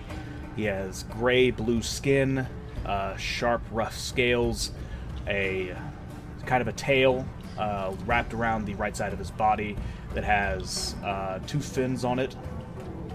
Make his way up. Large musculature defines his upper body as he grips a large axe and smiles with a row of filed down, sharpened teeth, like shark teeth. That's the only bozo in the cave. This is the only bozo in the cave, yes. Noted. He notices you guys. Wait, no. You guys are stealthing, I forgot. We're still sneaking. Yeah, he does not notice you just yet. But you see him just sitting on his throne for the moment, kind of wrapping his fingers on the armrest and tapping his foot, almost as if awaiting something. do we see the princess anywhere in this throne room? No. What if they are the We princess? get the F out of here then. Nah. I don't know. I think we should maybe probably try to kill this guy. We made it this far, Well- right? I don't want to kill somebody if we don't have to, but do we think that the princess is further in? I would assume so. Yes, Yeah, that's what maybe we were he's like tasked the for. guard for the princess, yeah, maybe. Something like that. So I say we do what we've been doing really well so far at doing, and stealth Like- up to them and try to kill them. Yeah, it's like 5 versus 1 right now. Yeah. So wouldn't be such a bad idea. So Yeah. It see. might also be like I don't know how much stealthy daggers are going to do if we wanted to just do a guiding bolt on this guy from a No, distance. I don't know. It's probably not going to kill him. We still want to get our sneak attacks and advantage rolls and whatnot because we don't know We how may wanna beefy this save- guy's going to be. We may want to save that guiding bolt if the mob of goblins comes back and they're like near the water or in the water, and then we just want to shock them all. I'm gonna save it for Exactly. that. Exactly. Good thinking. So, I want to see personally. I want to see how close that myself and hopefully the group following can stealth next to Blue Goblin to try Is to there- get a stealth attack. Is there any way we can perceive his health, like how much health he has?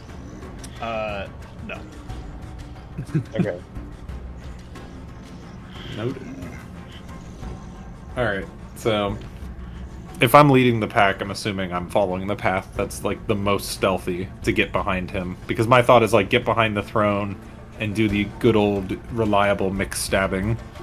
Well, I'll go ahead and say that as you guys kind of like enter into this cave, Roland, you make your stealth check first, and then I'll have everybody else do theirs after Noted. maybe a little while. I was gonna say, if somehow I manage to stealth, my thought is even if the main group gets spotted, I kind of want to like still be stealthy so I can get like that surprise attack. So let's roll and figure out what happens first. That does a 10 stealthing me. Stealth. Let's see what his passive perception is. Hopefully not a 10. His passive perception meets it. So he immediately clocks you, Roland. Oh, hello And he gets up, he points his axe at you and says, "Another head fit for my throne and to be chummed in my waters. You've come to the do wrong I- cave, friend." Do I notice any heads on the clamshell like throne On his seat. when he says that? As he gets up, you notice that the seat on down are completely made of skulls. Oh, okay. I was gonna say because I was about to comment and correct him and be like, "What are you, the killer of clams?" I've killed many clams before. It's Clam Wednesday, and there's a special. 2 for 1. Wow, that's so cool. We're still stealthing, right? Like it's just Roland that's Well, spotted. Roland's already been clocked, so I would have all of y'all roll stealth now. Okay. Now he's got his actual, not passive perception check. Oh. So. 1 + 2 is 3. Oh, boy. Good luck, y'all. Pirate got a 19.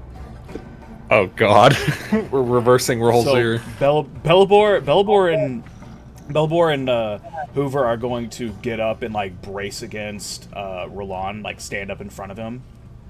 But so he's going to roll for active perception, and he gets a 16 plus 0, so he clocks not Pirate. So Pirate, you're still stealth. But he is like Behind him looking and at he is mixed. looking at the doorway, and so I guess everyone except for everyone go ahead and roll initiative. All right. Ooh, 16. Something good for once. Hang on. Sick. 11? Wait. Yeah, 11. 2, 4. Excuse me.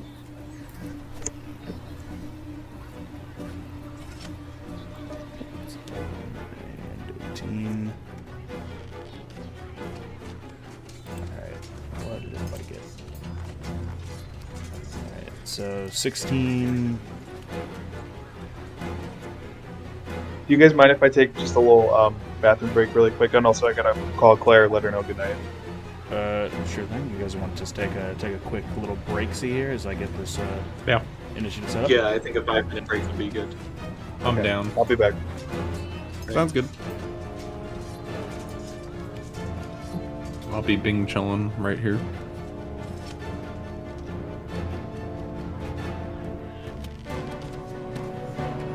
You're deafened. Does that? Yeah, Yeah. you can't hear. You're deafened. Also mute. Mm-hmm. Yes, you are still stealthing, but initiative will go on as normal. You'll decide what you do on your turn, and we'll figure that out afterwards. So, at the very top of the initiative, we have the lair action.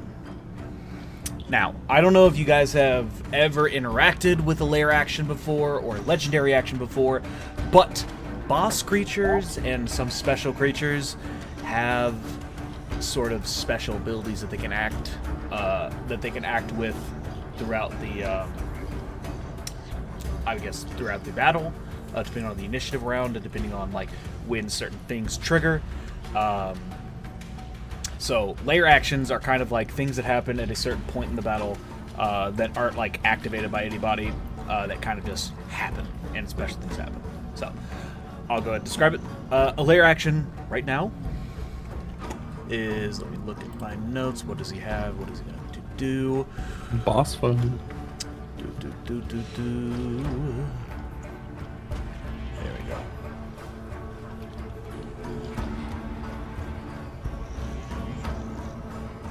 Alright.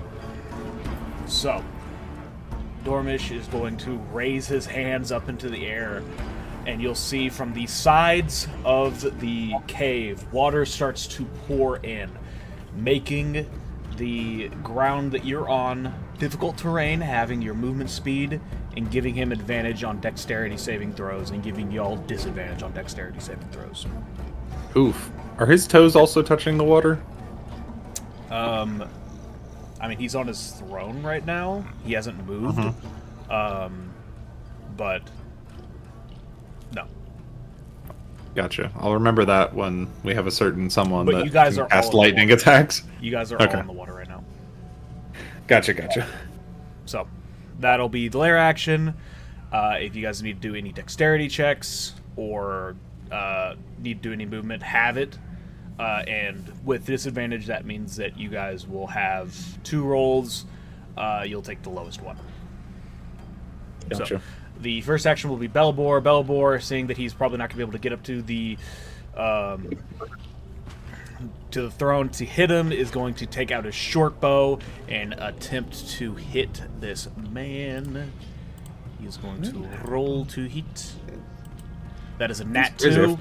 Belbor takes out his short bow and just like, out of pure instinct and rage, just shouts, "Where's the princess, you ugly son of a bitch?" Whoosh! And it whizzes by Dormish's head, and plunges deep into the cave wall behind him. You hear it echo around the cave as a couple rocks fall to the water below. Next will be Roland. Roland, what you doing, brother?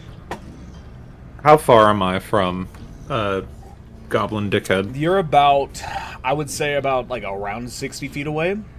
Okay. So if you took a dash action, you would be able to get like halfway between him and you. Can I do a dash and a bonus action dash to not get right up on him, but get like almost to like the other side of his throne chair, Yeah, so that he's there's gonna- like I mean- a little bit of distance? Yeah, he'll be able From to. us. He'll still be able to clock you because he has kind of like a overlooking view of y'all. Okay, I think for the sake of thinking it through, I want to go to like use double dash action, and I want to go to like a far corner of the room so that like wherever we came in and entered, like Dickhead's here, we're back here, and I'm moving like almost in like a triangle formation so that like the party will swarm him from all angles, right? So he's forced to either engage with me or engage with everybody else. So you're gonna try and like get behind him. Like behind his throne? Maybe not necessarily behind the throne. Like I don't remember exactly how the room layout looks, So but the I room just layout want to get. is there's a cave, there's the water running down into it. It kind of makes like the river that ran down into the cave makes like a left hand side on as the cave circles around. On the right hand side, you see the holes where the water started to pour in and is still pouring in. The throne sits at the back of the cave with like crates and treasures, kind of, or not trade, but like crates and boxes, kind of like stacked up along either side of it. Okay. then yes, I want to try to move behind him. Essentially, it's still far away enough to like he has to commit to fighting me. Alrighty, so you use 2 dash actions, your main action dash, and your cunning action dash, right? Mm-hmm. Okay. Yes. You move full 60, and you kind of position yourself around the backside of the throne. Next would be Dormish. So, Dormish is going to see you, Roland, make your way to the side of his throne. He's going to immediately jump down, and he's going to say, "Where do you think you're going there, bud?" And he's going to jump down and try and make a jumping slash against you with his battle axe. Eek.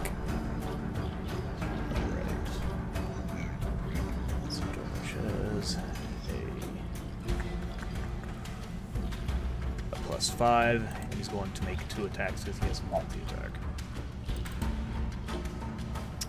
So a 12 and a 21. 12. This is attacking me, correct? Yes. 12 does not hit. The other one obviously does. Alright, so 21 will hit. 8. 28 Oh, God. plus 3. So that is 8 damage. Oh shit! Alright. I'm at 7 health, boys, out of 19. So that Dormish, was like, worth he noting. quickly, like, he clocks you and just jumps down immediately, like, swings off of one of the side of his throne, off one of the side of his thrones, and he just, like, one hand on the hilt of his blade and the other hand kind of close to the neck, like, makes a big, like, slash against the back as he lands. Ouch! He says, Help me, everybody! He says, "I smell blood in the water." And then, as he says that, the second layer action will action. So, I'll go ahead and roll a d4. So, as Roland's blood kind of seeps into the water, you hear a rumbling, and on the far side of the room, 3 of the aquatic goblins pop out of the far side of the cave and join the battle. They're all gonna move. Great. They're all gonna move on the same initiative, but right now they're just gonna move at the end. Okay, great. All right. After Time to that, kill these mofo's. Kythos, it's up to you, brother. What you gonna be doing? I would like to heal my fellow Roland if I have any cleric non-spell spot abilities. You have 1 spell slot left, and you can heal him from a distance with the healing word. Oh fuck yeah! You can. Do I want to save that last slot for guiding bolt for the lake lightning thing, or should I just heal? You have Roland? one. Hoover kind of looks to you, Kythos. He says, "If he goes down, or if y'all get hit, I got these 2 health potions left." No, I have this 1 health potion left. Got it. 2 health potions that He has Hoover 1 will health use. potion because I think Roland, We made him use Roland, one. Yeah, Roland took the other one. I did. Okay. I did earlier, and I'm wasting it. All right, that's fine. We'll keep it for Roland, and then if it push comes to shove, I'll use that last one. I'll save the spell slot for now. But what does guidance do? That, Guidance, guidance buff? gives you a +4 to skill checks. skill Okay, check. guidance Why is- would I? What is a skill check used for? Guidance is actually. I'll let James explain. So guidance essentially, you can, as long as you like claim it before a skill check is made, and as long as it's not like I would allow it like kind of like outside of combat. If you're next to, like if you're trying to make a persuasion, if you yourself are trying to make a persuasion check, you can cast guidance on yourself. But if someone else is trying to do something and you don't like claim it beforehand, I won't allow it. But it will just give someone a +D4 to literally like any skill check. Like if I told Roland to make a stealth check and you had previously cast guidance on him, until your concentration ends on that guidance, you'll have +4 to use. Okay, Now, is but that a it's not? It doesn't cantrip? sound helpful in battle, right? Not at this time, really, unless like I start making, like checks for y'all. Now, Okay. is this a cantrip for him, or is that a spell slot? It's a That's cantrip. a cantrip. Oh, good. Then yeah, you can use it unlimitedly. So there's probably no reason if we're traveling in a pack for you to not be like, all right, Pyrite, I'm casting guidance on you to see if you can woo the lady, right? Like Yeah. it's a good thing to just always do. You're essentially Okay. buffing all of us by existing Well, around us. So I yeah, guess you can from just- now on, yeah, You can just do give that. it one person at a time. You can't have a concentration on another spell, but yes, it is essentially just a +4. It's like an inspiration for someone to use. Got it. I won't be using guidance now. I'll just go with Sacred Flame on Goblin guy. On the goblins or on Dormish? On the boss. Okay, on the boss. So he will roll this with advantage because it's a dex check. And with his water, he is a little bit more mobile. He rolled a 16 and a 17. He automatically passes. Sorry, brother. So you cast the Sacred Flame, you aim at his knee, and he quickly just raises his leg and stomps it back down in a big splash of water. Clever gal. Like, trying to catch a fish on fire there, huh? Pretty smart of And you. then Gives you a wink. I shout back, "Why don't you use a trident? Why are you using an axe?" Next is more my style. Trident only pokes. I want to see them cut. And he gnashes his teeth like what's his I know who name? you're talking about. I know who you're talking about. I wanted to say Flava Flav, but it's No, it's I don't. I looked up Mango goblin. Mango, used it to does blow all- up. And then act like I don't know nobody. I had that or the fucking bulb, whatever Squirtle gift that I chose instead. Like when Oh, I looked yeah. up goblin sharp teeth. All right, so I think that's my turn over then. Yeah, that's Something. you. So up next, that is Hoover. Hoover is going to he's going to dash forward and put himself kind of in the center of the room, standing in between y'all and the goblins that are like gnashing their teeth at everybody. Wait, does Hoover have the potion? Shouldn't he use it on Roland? Well, I mean, he can't get up to Roland. He can only dash once. You can I throw it see. at my head, have it explode on my face. That is true. to heal me. But like he wouldn't be able to do that from where he was standing, so he had to dash to the middle of the room. I got it. Gucci. He only has a throwing distance of like 20 feet. So that's what No he worries. does. He gets in the middle of the room. That is you, Pyrite. So what are you doing, brother? So am I still hidden from all of the enemies Yes. here? Yes. Okay. Use that wisely. Yeah. Take it My goal at the moment is I want to sort of discover, is the princess nearby? Like, can we find her either in this room, or is there like a clear room behind this one that we think that the princess will be in? Since this is in the middle of battle, I'm going to say that it's going to be a very high investigation check. Which one's Okay. higher for you? Perception or investigation? No. You're searching for something specific. I'll give you investigation. This is going to be a very difficult investigation check, but I'll let you do it for free. Okay. Which is higher, perception or investigation is higher. Roll it. Okay. And sorry if you cut out for a sec. So just roll an investigation check. Yes.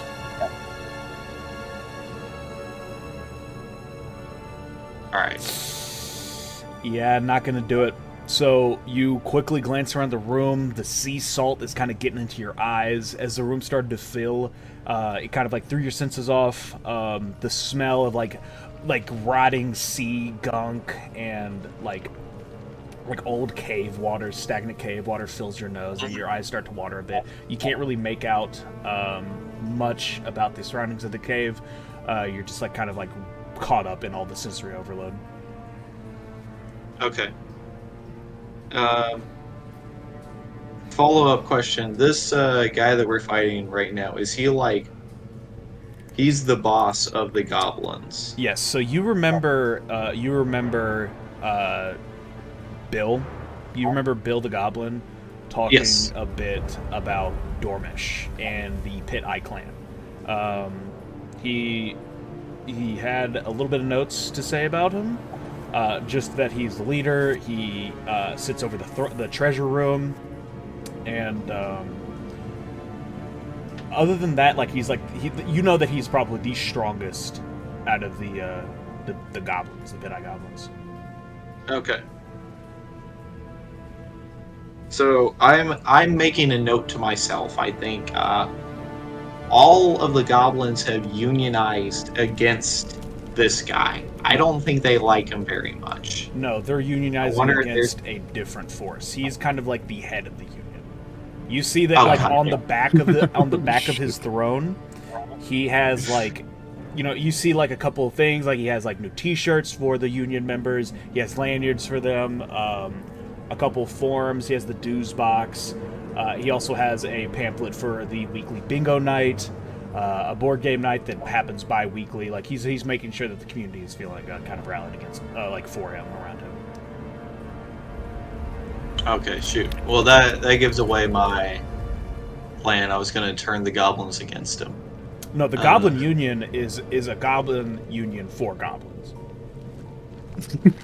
Right. So he still counts as a goblin? Yes. You're gonna inject critical race theory to convince the other goblins that this guy's not a goblin Well, enough. I was gonna jump out and I would be like, "Class brothers, he has the keys to the treasury." Hey, He that's must-" the guy that killed Tony! Oh, you son of a bitch! Tony was the best of us! Oh wait, are you actually shouting this out loud? Yeah, he does. No. Pyrite's still hidden. Okay, alright. Good. I was about to say, that's not how we're doing this, are we? Sorry, you were buffering for a sec. I didn't catch. Okay. Let's see.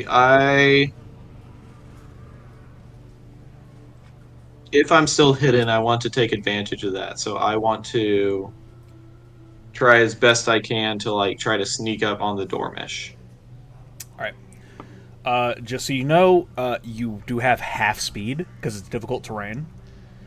So you won't be able to make your way over to him just yet. And on each of the goblins, on the goblin's turn, I'll do like a group perception check, and on Dormish's turn, I'll have him do a perception check to beat your stealth. Plus, yeah, I know my athletics and acrobatics is high. There wouldn't be any way that I could like try to like sneak along the wall to get like around the water, or it's like water going through the water is the only way to do it. Going through the water seems to be the only way. If you want to climb, you can try and make an athletics check, but if you fail, it's not going to be pretty. Okay. I'd say depending on how high of an athletics check you get, since you got a 19 on your stealth, I'd say like you're at a position where you can kind of like climb onto the wall and then make your way at least mostly over to him. And if he moves like more towards the center, towards Hoover, you'd be able to do something from there. But you'd have to pass like 2 or 3 athletics checks to stay on the wall.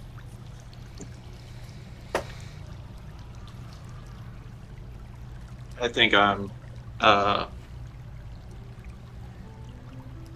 Alright, I'm gonna try to do that. I'm gonna try to climb up on the wall and climb close to Dormish. Alrighty, go ahead and roll athletics. I'm gonna say before you roll it, has to be a 16 or higher. Oh, I feel it. It's gonna be that. It's gonna be 16 or higher. That Oh is a my dirty god. 20. So you successfully you dig your hands into the holes of this wall. Like you notice that the holes that like shoot the water out of it are perfect footholds for you to kind of like get onto the side of it. And from these shadows, you're able to attach yourself to the walls like almost like a spider and get halfway to the top of this cave clearing. And you're making your way over to Dormish. I'd say next turn you'd pass another athletics check, but you'd be able to attack with advantage against him. Okay. And since you passed the athletics check, you're still, like, you're pretty well hidden. Like, they're not checking up above. so they won't even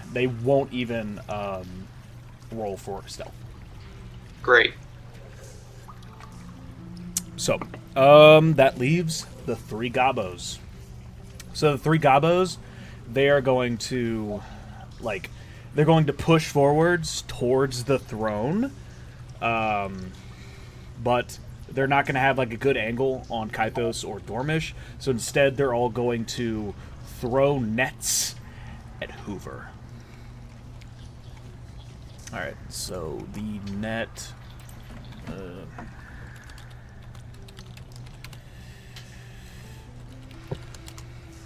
see. I'm pulling this up. +3 to hit. Roll that 3 times. Yeah, that's a 20 and a 16. So you see that these goblins, they take out their nets that they have kind of along their side, like myrmidons from from Roman gladiatorial fights.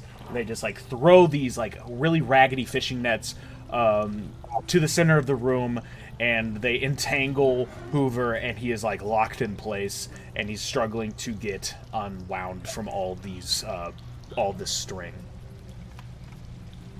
Oh no. So he's locked in place. He is now restrained. All right, so that'll leave to the lair action. With the lair action, I'll go ahead and kind of switch it up a little bit. So at the top of the turn, the water floods out of the cave, leaving you guys open to move around. You do not have half movement speed anymore, and you don't have disadvantage on athletics check. Or, excuse me, dex checks. But that'll go up to Belbor. Belbor will go up to the side of Hoover, position himself in kind of a defensive stance, but take out his short bow and try and aim at one of the goblins to hit. So be a +5 to hit. He rolls a 14, so he has a 19. Belbor will hit for 5 damage against one of the goblins. So he quickly unlooses an arrow. He slides forward to the side of Hoover, and with a quick little short bow attack, smacks one of the goblins that hit him with a net, and does a very clean hit. Thunk. And you see this goblin kind of back up a little bit, but it's not down just yet. And as a bonus action, since he was a little low starting off, he only had about 3 hit points. He's going to second wind, and he is going to get 9 HP back, so that will bring him up to 12. Right. So he has 12 hit points. And you know what? Fuck it. He's going to go ahead and action surge as well. So he's going to take another really quick attack against the goblin that he just hit. That is an 18. He hits again, and he will hit them for D6 plus 1 for 4 damage. So the goblin that threw the net at Hoover is immediately arrow right between the eyes, quick and easy. And one of the Good, goblins awesome. Oh, that's sick. Alright. But that will lead to Eurolon. So, Alright. at the end of Belbor's turn, he gives you a really quick thumbs up. He knows that Hoover has one of the healing potions on him. If he needs to, he'll run up and apply it to you if you need it. Good. And with that thumbs up of encouragement, I'm going to attack Big Boss Man with Knife. Alright, go ahead and hit. Roll to hit Dormish. Ooh, I like that. 18.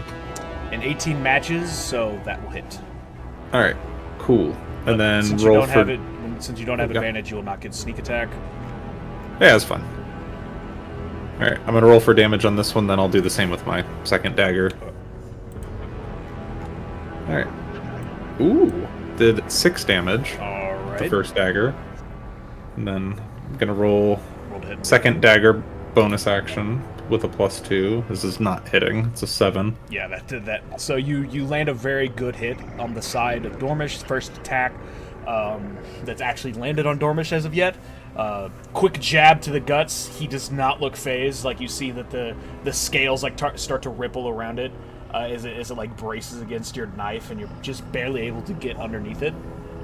And the second one is you weren't expecting the scales to be as tough, just slips right off, and is not able to make a scratch at Dormish, and he laughs right at you. Well, I still stabbed you. Yeah. And he looks down as it is his turn now, and he says, "It's a nice try. Let's see if this one will do for you." And he's going to roll to hit twice against you. Mm-hmm. Surely this won't hit me.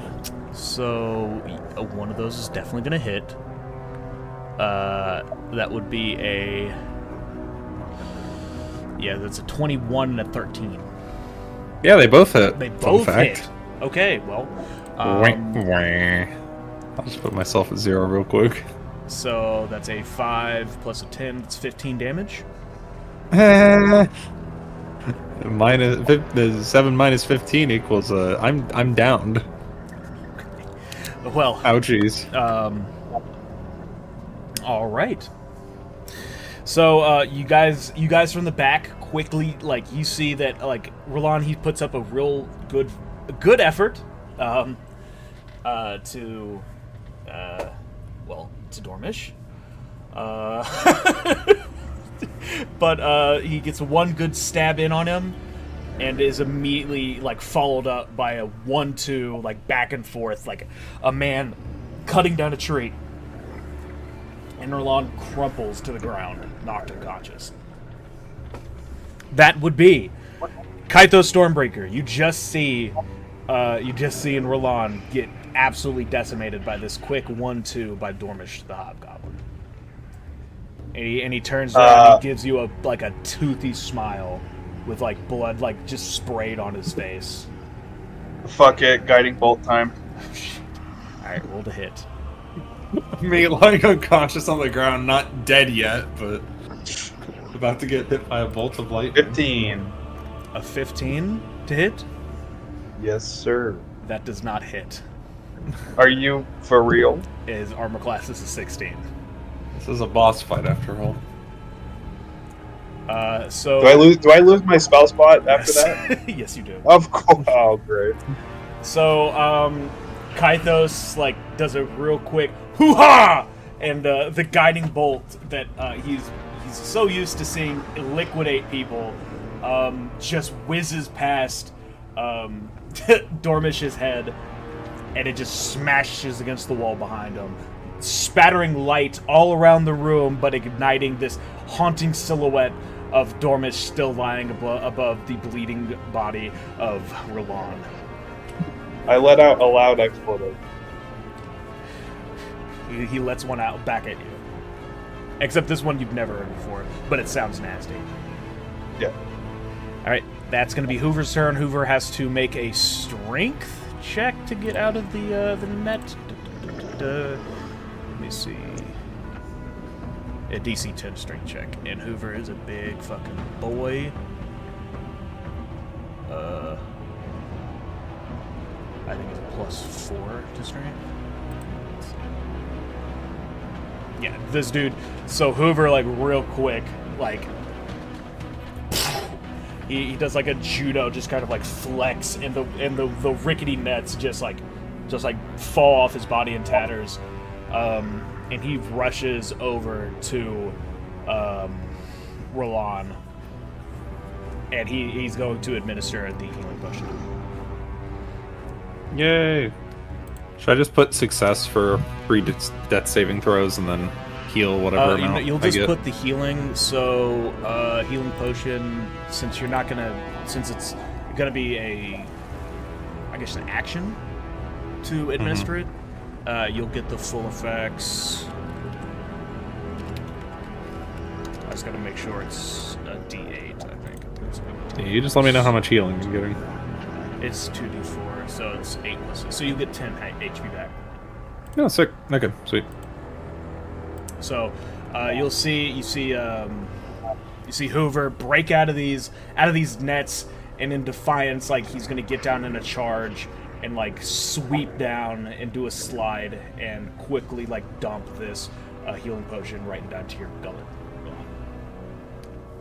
Fucking around with D&D Beyond to see if I can actually apply this health. I don't know how to click on it. And as you get up, like Hoover says to you, "Come on, son, this battle ain't over yet. You still got that mean son of a bitch to cut on down." Yes, I do. Yes, you do. Now get up there and fight him. How do I show my characters having 10 health now? Ugh. You'll press. I am though. Like I'm pressing enter and it's just not going. It won't work. Like it's fine. Like I can memorize it, but I don't really understand See why. what you got. I should have adjusted it. Just like refresh your page. Oh, okay. Maybe that's why. So I did like 3. Okay, there we go. Yeah, we're good now. Okay. Perfect. Okay. All right. So that's Hoover's. Pyrite, what you doing, brother? All right, so I'm still on the wall. Yep. I'm gonna Go ahead. try to move. Yeah, make that athletics check. You're making your way towards Stormish, right? Yep. All right, make that athletics check. It's gonna be another 16 to pass. All right. God damn it. What'd you get? Yeah. Oh no! So, Pyrite, you are going to fall off the ceiling, Mm-hmm. Plus L. Plus ratio. and you are going to take, I think, And your 2d6 dwarf. of damage. Oh shit. You said 2d6? Yeah, let me look up. Make sure to. Let me look up what it is. I think it's 1d6 per 10 fallen. Make sure to fall on the boss. He's in the middle of the room, bro. Alright, you're gonna take 11 damage. Oh, oops, I just... Okay. So you guys didn't see Pyrite get onto the wall, but out of nowhere, the dude drops from the ceiling. What the? I say. And water just sprays up onto the in the air. Just leftovers from the dampness as the cave drained out. Pirate, you'll still have an action, so you can get up and do something. That's But exactly you're, what I was thinking. but you just took 11 points of damage, and you just used half of your movement speed to get up. So you can do something, but you'll be unable to move for now. So I can't make it to Dormish right now. No. I'm too far away, right? No. Shoot. What can I do? You can do Without a second round. Get some of that health back. If you really wanted to. Yeah. Yeah, let's go ahead and do that. Alright. So you'll get, I think, a D10 plus 2 HP back? Yeah.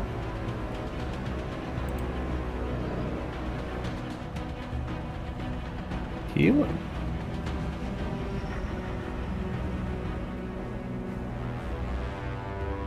Alright. So 9 plus 2 would be 11. Alright. So you heal back up to full, or however much you had left. Dang. All right. Good job on I that. want to dust myself off, take a deep breath, That didn't happen. and then announce to everybody's like, I'm okay. I'm okay. So as you guys see that, you see it's almost like a Tom and Jerry bit where the whole front half of Pyrite's body is completely flat. I stick my thumb in my mouth to reinflate myself. Pops back. He's back, everyone. He's back. Okay.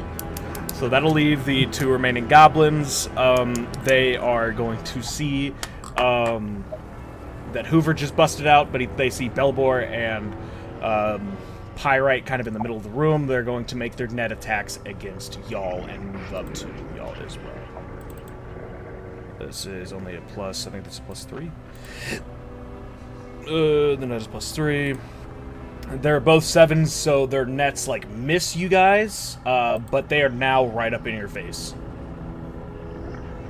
And they're snarling. They're, like, snapping at your legs, and they smell the blood of Pyrite's bloody nose that he got from when he hit the ground. That you can see their nasty, like aqua goblin teeth. Like, they're sharp like Dormishes, but not nearly as big. They're kind of like they're like evil rat dog teeth. Ew. Alright, so that goes to the top of the action list. That will be the lair action. So once again, the water is going to start pouring in from the ceiling.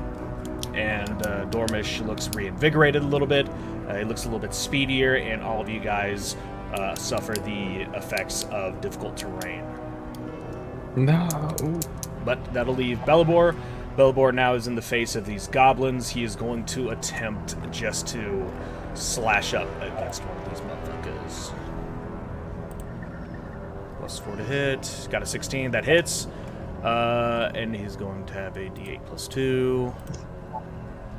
That's 8 damage. So quickly, Belibor, he takes one of the goblins that's gnashing at his legs, like with a quick flick of the wrist, just like absolutely just nicks one of his arteries, and the goblin just falls back dead.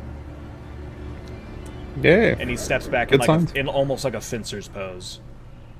And he nods to you, Pyrite, to do the same, hopefully on your turn. Yeah. That'll be Roland's turn. Roland, you've just been gotten up. Hoover is standing above you. He's gripping his battle axe, but he's obviously shaken. You, probably more accustomed to this fight. Decide what you're gonna do. What you gonna do, brother? All right. I want to like move away, not take like a dash action, but I want to use whatever movement I can to move away from Goblin Boss, so he doesn't fucking one tap me again. I will let And you then know I'm if you're gonna. moving away from him. He will get a attack of opportunity. Well, then never mind. I guess I'm stuck, so I'm gonna McStab him again. Fuck it. McStab time. Rolling to hit. Yeet. Fuck yeah, 22. All right, 22 hits. And that's on the main attack, main hand, and then we'll do the usual bonus action, but roll for damage first. I do 5 damage. All right. Recorded. And then same bonus dagger. I roll 19, get fucked. 19 This hits. guy. And then damage D4 on +2, yep. lay dagger, 6. Damn, okay.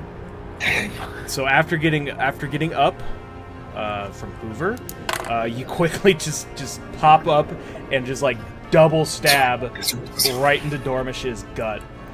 This so time he fucking looks cool. a little bit more pissed. Like, this one obviously hurt more than the last one, and he is like, the blood like starts to rise into his eyes a little bit. His like usually milky white eyes that are like you know, like a shark's fish eyes are now like blood red and just like filled with rage, and he is going to you know what? I'm gonna roll a d20. High, he goes for Urlon. Low, he goes for Hoover. Alright, let's find out. He rolled an 11. He's going after Urlon. Fuck off. No. GG. Alright. I'm going back down. So he's gonna make 2 attacks against you. One of them is an @1, but the other one is a 17. So he is going to roll a 8 plus plus what? +5. Or no, not +5, +3. That's 7 damage against you, brother. Well, I'm not dead at least, but I'm at 3 health. So he rages out, screams, says, "You're not getting out of this cave alive if I go down swinging." And he quickly makes another slash up against you. The first one doesn't like doesn't even nick your armor, but the next one like gets you a nasty cut in the leg. This is what I say in return. All right, that leaves Kythos. Kythos, what you doing, bro? So, did you say that my cantrip for Sacred Flame is weak against this guy? Just because he had advantage against Dex checks, yes. Okay, so But it would do the normal damage if it hit. It would do the normal damage. If it Okay, so am I just better off just doing a mace, honestly? Since you have half damage or half speed, if you took a dash action, you would be able to get to the middle of the room, but you wouldn't be able to do anything else. So, for Okay. context, let me just give you the layout. There is Dormish at the far side. There is one goblin left, right in front of Pyrite, and that's it. I'll do the one goblin in front of Pyrite. Are you going to Sacred Flame him? Yes, yeah. All right, go ahead and roll with disadvantage. Or I will roll with advantage because the goblins also get the same benefit of the water. It's Dex, so that's +2. A 3 and a 10. A 12. Does a 12 beat it? I think your save is 13. Yeah, my dex is 13 on Sacred Flame. All right. So he fails. So go ahead and roll your D8 as you smack this goblin up with a little bit of arcane magic. 6. There we go. 6 All right. damage. So yeah, that's a hefty blow to this goblin. So you raise your hands up. You feel the power of Talos just surge through you for a moment, and you can almost hear him whispering as the waves crash against the side of the cave. He says, "You can do it, my son. You've got it in you." Who the hell is that? Anyway, I'm gonna do the Macarena and shoot my Sacred Flame on the guy. Kill him. Hey, Macarena! Ah! And he explodes. He's still alive, but he explodes. Yeah. Alright. So that leaves Hoover. Hoover is going to shakily get up and attempt to attack Dormish. So let me get this up real quick. Great Axe +5. He rolled a nat 1. So Hoover, he's still shaken. He just does not even attempt to attack. He's just he raises his axe up, and then quickly kind of waddle, shuffles around to get onto a different side that's kind of out of Dormish's line of sight. Actually, you know what? No. He has reckless attack. I'll make him roll with advantage. Fuck it. That's great. Oh, we love that. Surely that won't do damage. He rolled 7, so he also does not hit on it. But then he finds a little bit more of a like a rage within himself. He's like, "Ee-ah!" It just still doesn't hit. It whiffs just barely against Dormish, and he's just standing there. Ouch. And that'll go up to Pyrite. So Pyrite, what you doing, bro? You got one goblin left in front of you that just got blasted by the Macarena. So if I run away from this goblin and try to attack Dormish, does that mean that the goblin gets an attack on me? Yes. I don't want that. I'm just going to go ahead and try to strike down the goblin then. All right. Roll to hit. Okay. And I'm attacking with my great sword.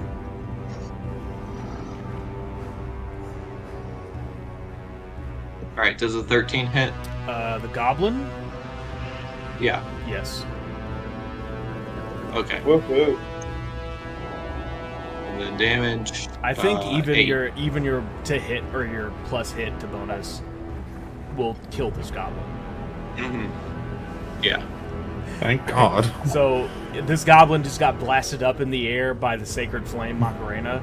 Mm-hmm. You see that the reflective vest that he was wearing is not working anymore, It didn't reflect any of the light from Sacred Flame back, but it makes him an easier target. And as he flies up from the blast, you like just hold your sword out, and he falls down on the sword like a skewer. Mm-hmm. All right, that's the last. Did anybody order Tommy kebabs? Not Tommy. No, nobody laughs. But anyways, at the top of the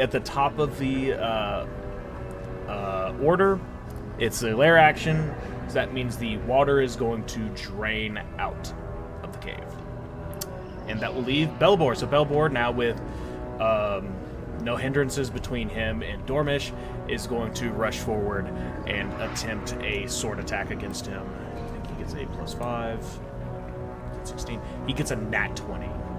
He crits on Dormish. Yeah. So he will roll 2d8s +2. 5. So he does 8 damage against Dormish. Dormish is looking pretty fucked up.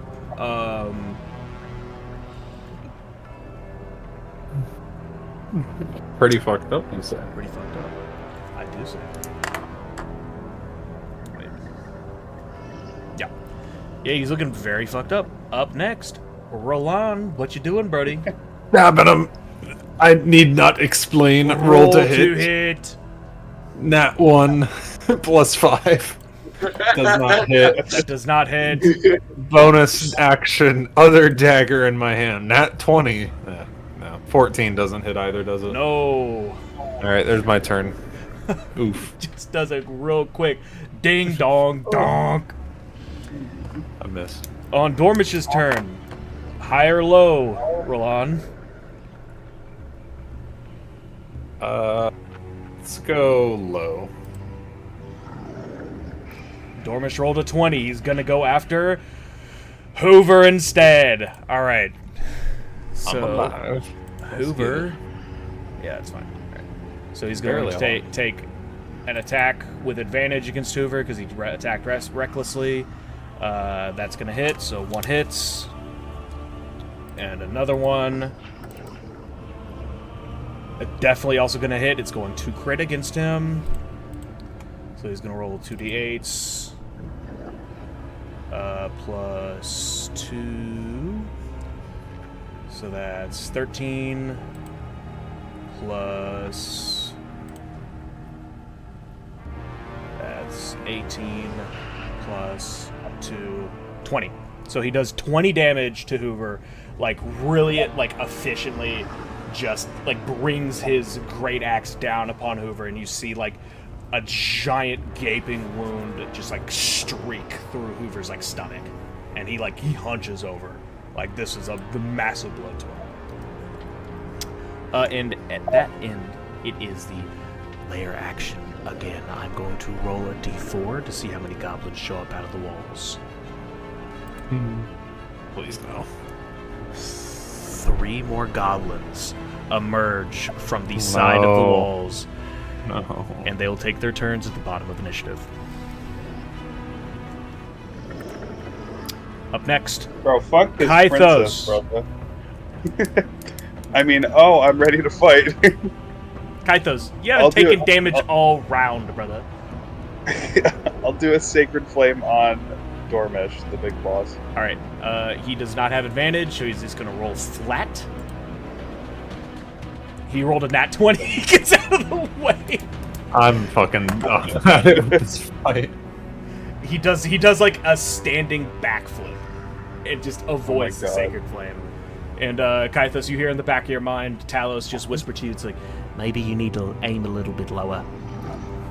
Maybe Ringo Starr needs to get out of my brain. I'm trying to do John Lennon, but Oh, John Lennon, okay.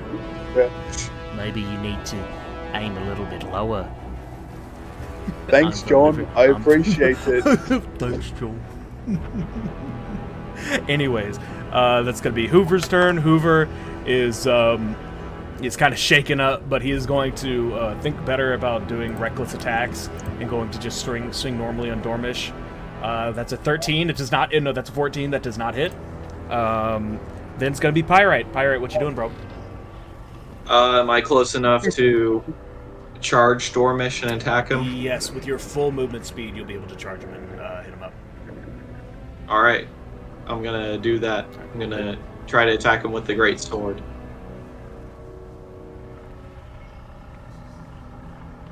And doesn't hit, does it? Did you say a 10? Yeah. No. No. The 10 does not hit, unfortunately. So, Pyrite just zooms forward with his sword drawn, finally able to get in on this motherfucker that he's been trying to hit all time, and try to treat him like Tony. And unfortunately, the goblin weight that's still on his sword like just brings down his aim just slightly, and he misses.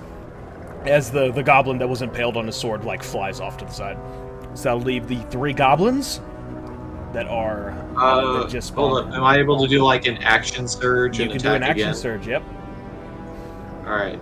I'm going to do that and just try to attack once more with the great sword. Let's see it.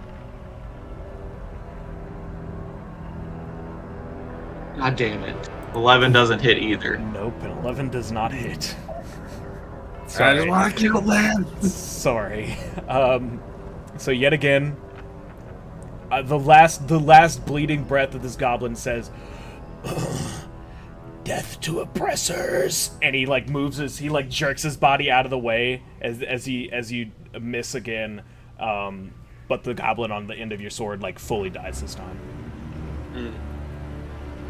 Alright, so the 3 gobos, they're going to storm out of the walls. They all are coming back from their union-mandated breaks. Another 15 minutes. They're outside smoking black and milds. They're coming back, and they're all going to throw nets. 1 at Roland, 1 at Hoover, 1 at Pyrite. Righty. These are all +3 to hit. So I said Roland, Hoover, Pyrite. So Roland gets a 17. Does that beat your armor class? Yeah, Right. it does. Hoover gets a 12, does not hit, and Pyrite got an 8. Just So Roland, you are just entangled. That means that attacks against you have advantage, Great. and you don't have any movement speed. Great. I'm sorry, man. That's how it works. Noted. But on your turn, you can use your action just to break out using a DC 10. Yeah. Okay. All right. And speaking of which, it's a layer action. The water is going to fill into the room, giving everyone half movement speed, and the dex disadvantage/advantage. It'll be Belbor. Belbor's right in the mix of things. He's going to attempt another attack against Dormish. He notices that he's bleeding out a little bit. Well, actually, he's going to make an attack against the net to get you out of it.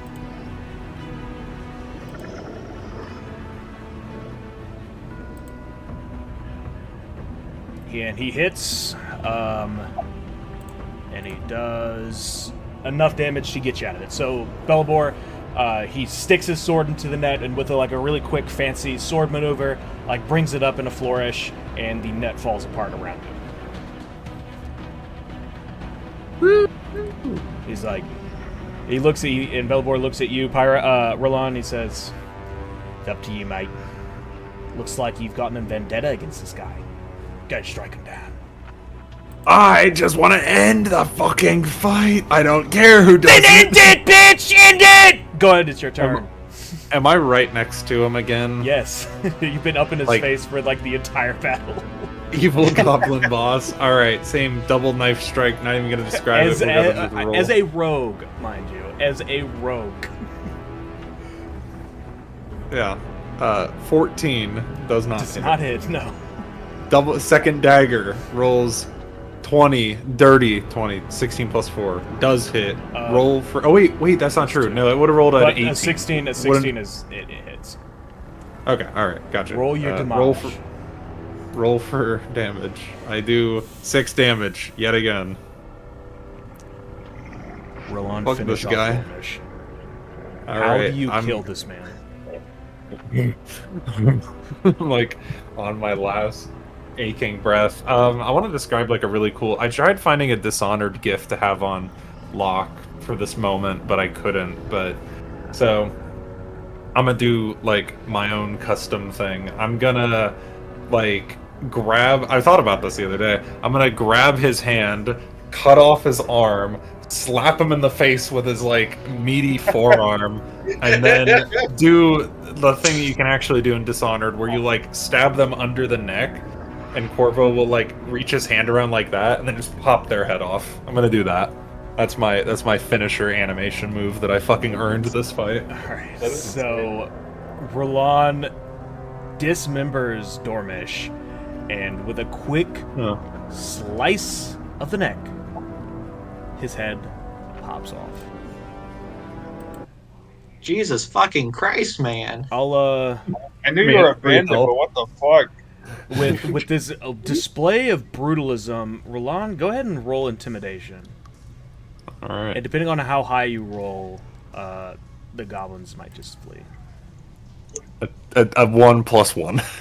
I rolled a nat 1. Goblins get even more mad, and they're going to rush you on their turn. So, Is this still combat? yes, you rolled so bad on your intimidation. I'm continuing combat.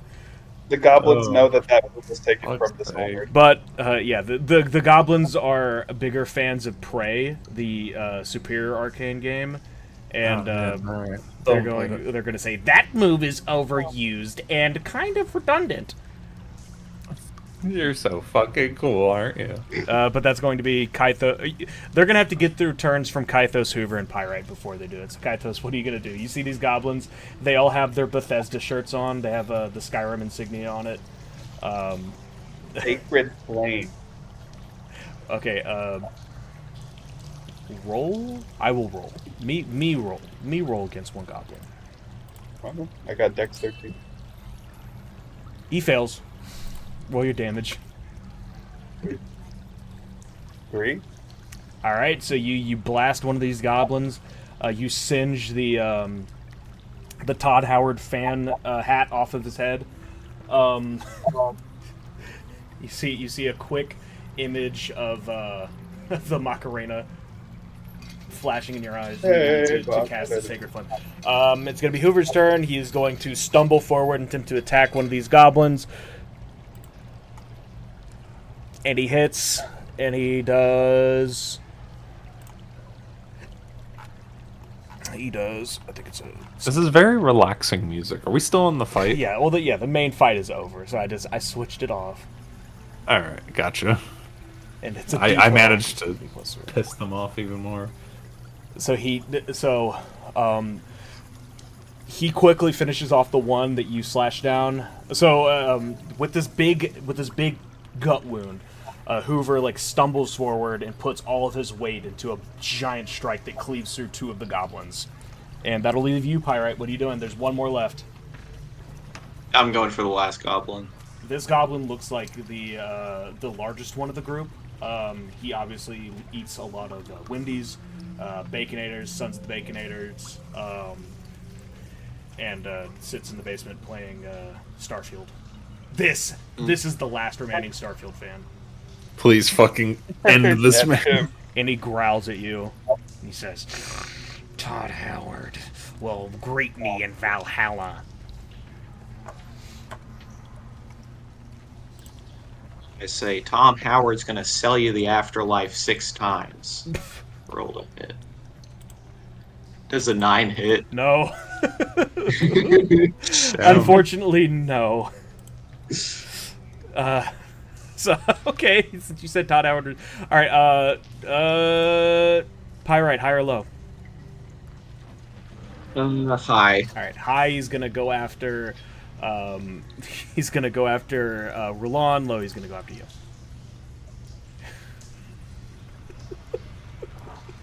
And who's he going after? You.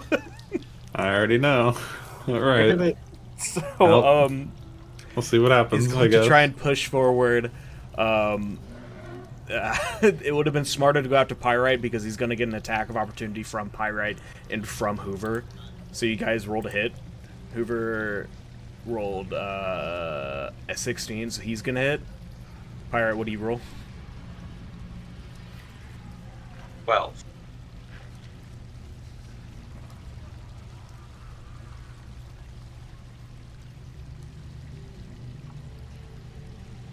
I didn't catch that. Does a 12 hit?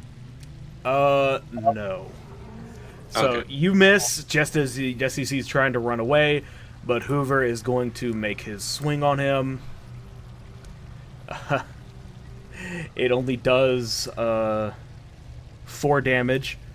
And the goblin is going to attempt to attack you, Roland. There we fucking go. But he rolls a nat 1.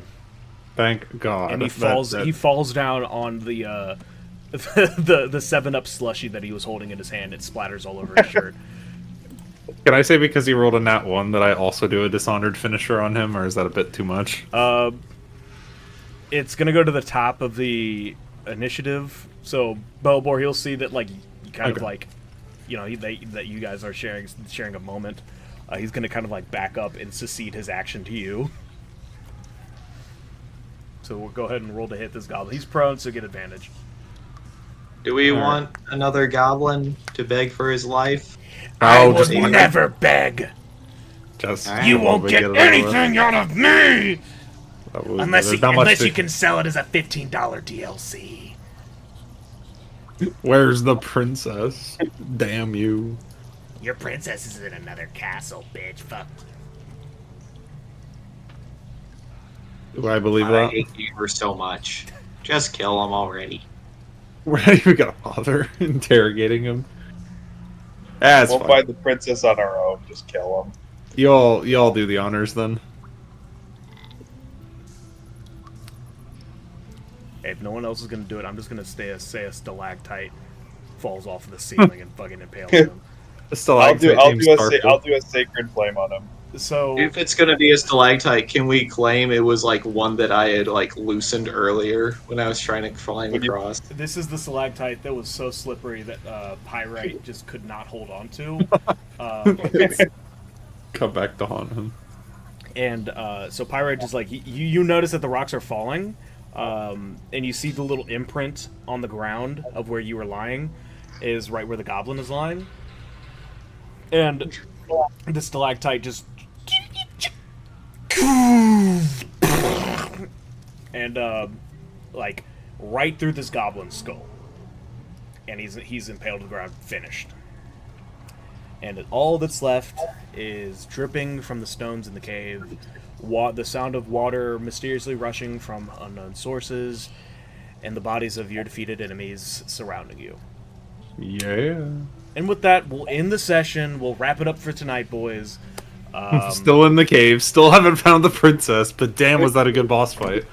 So yeah, thank y'all for coming on by. Thank you for suffering through the first boss fight of the session of the campaign, I suppose.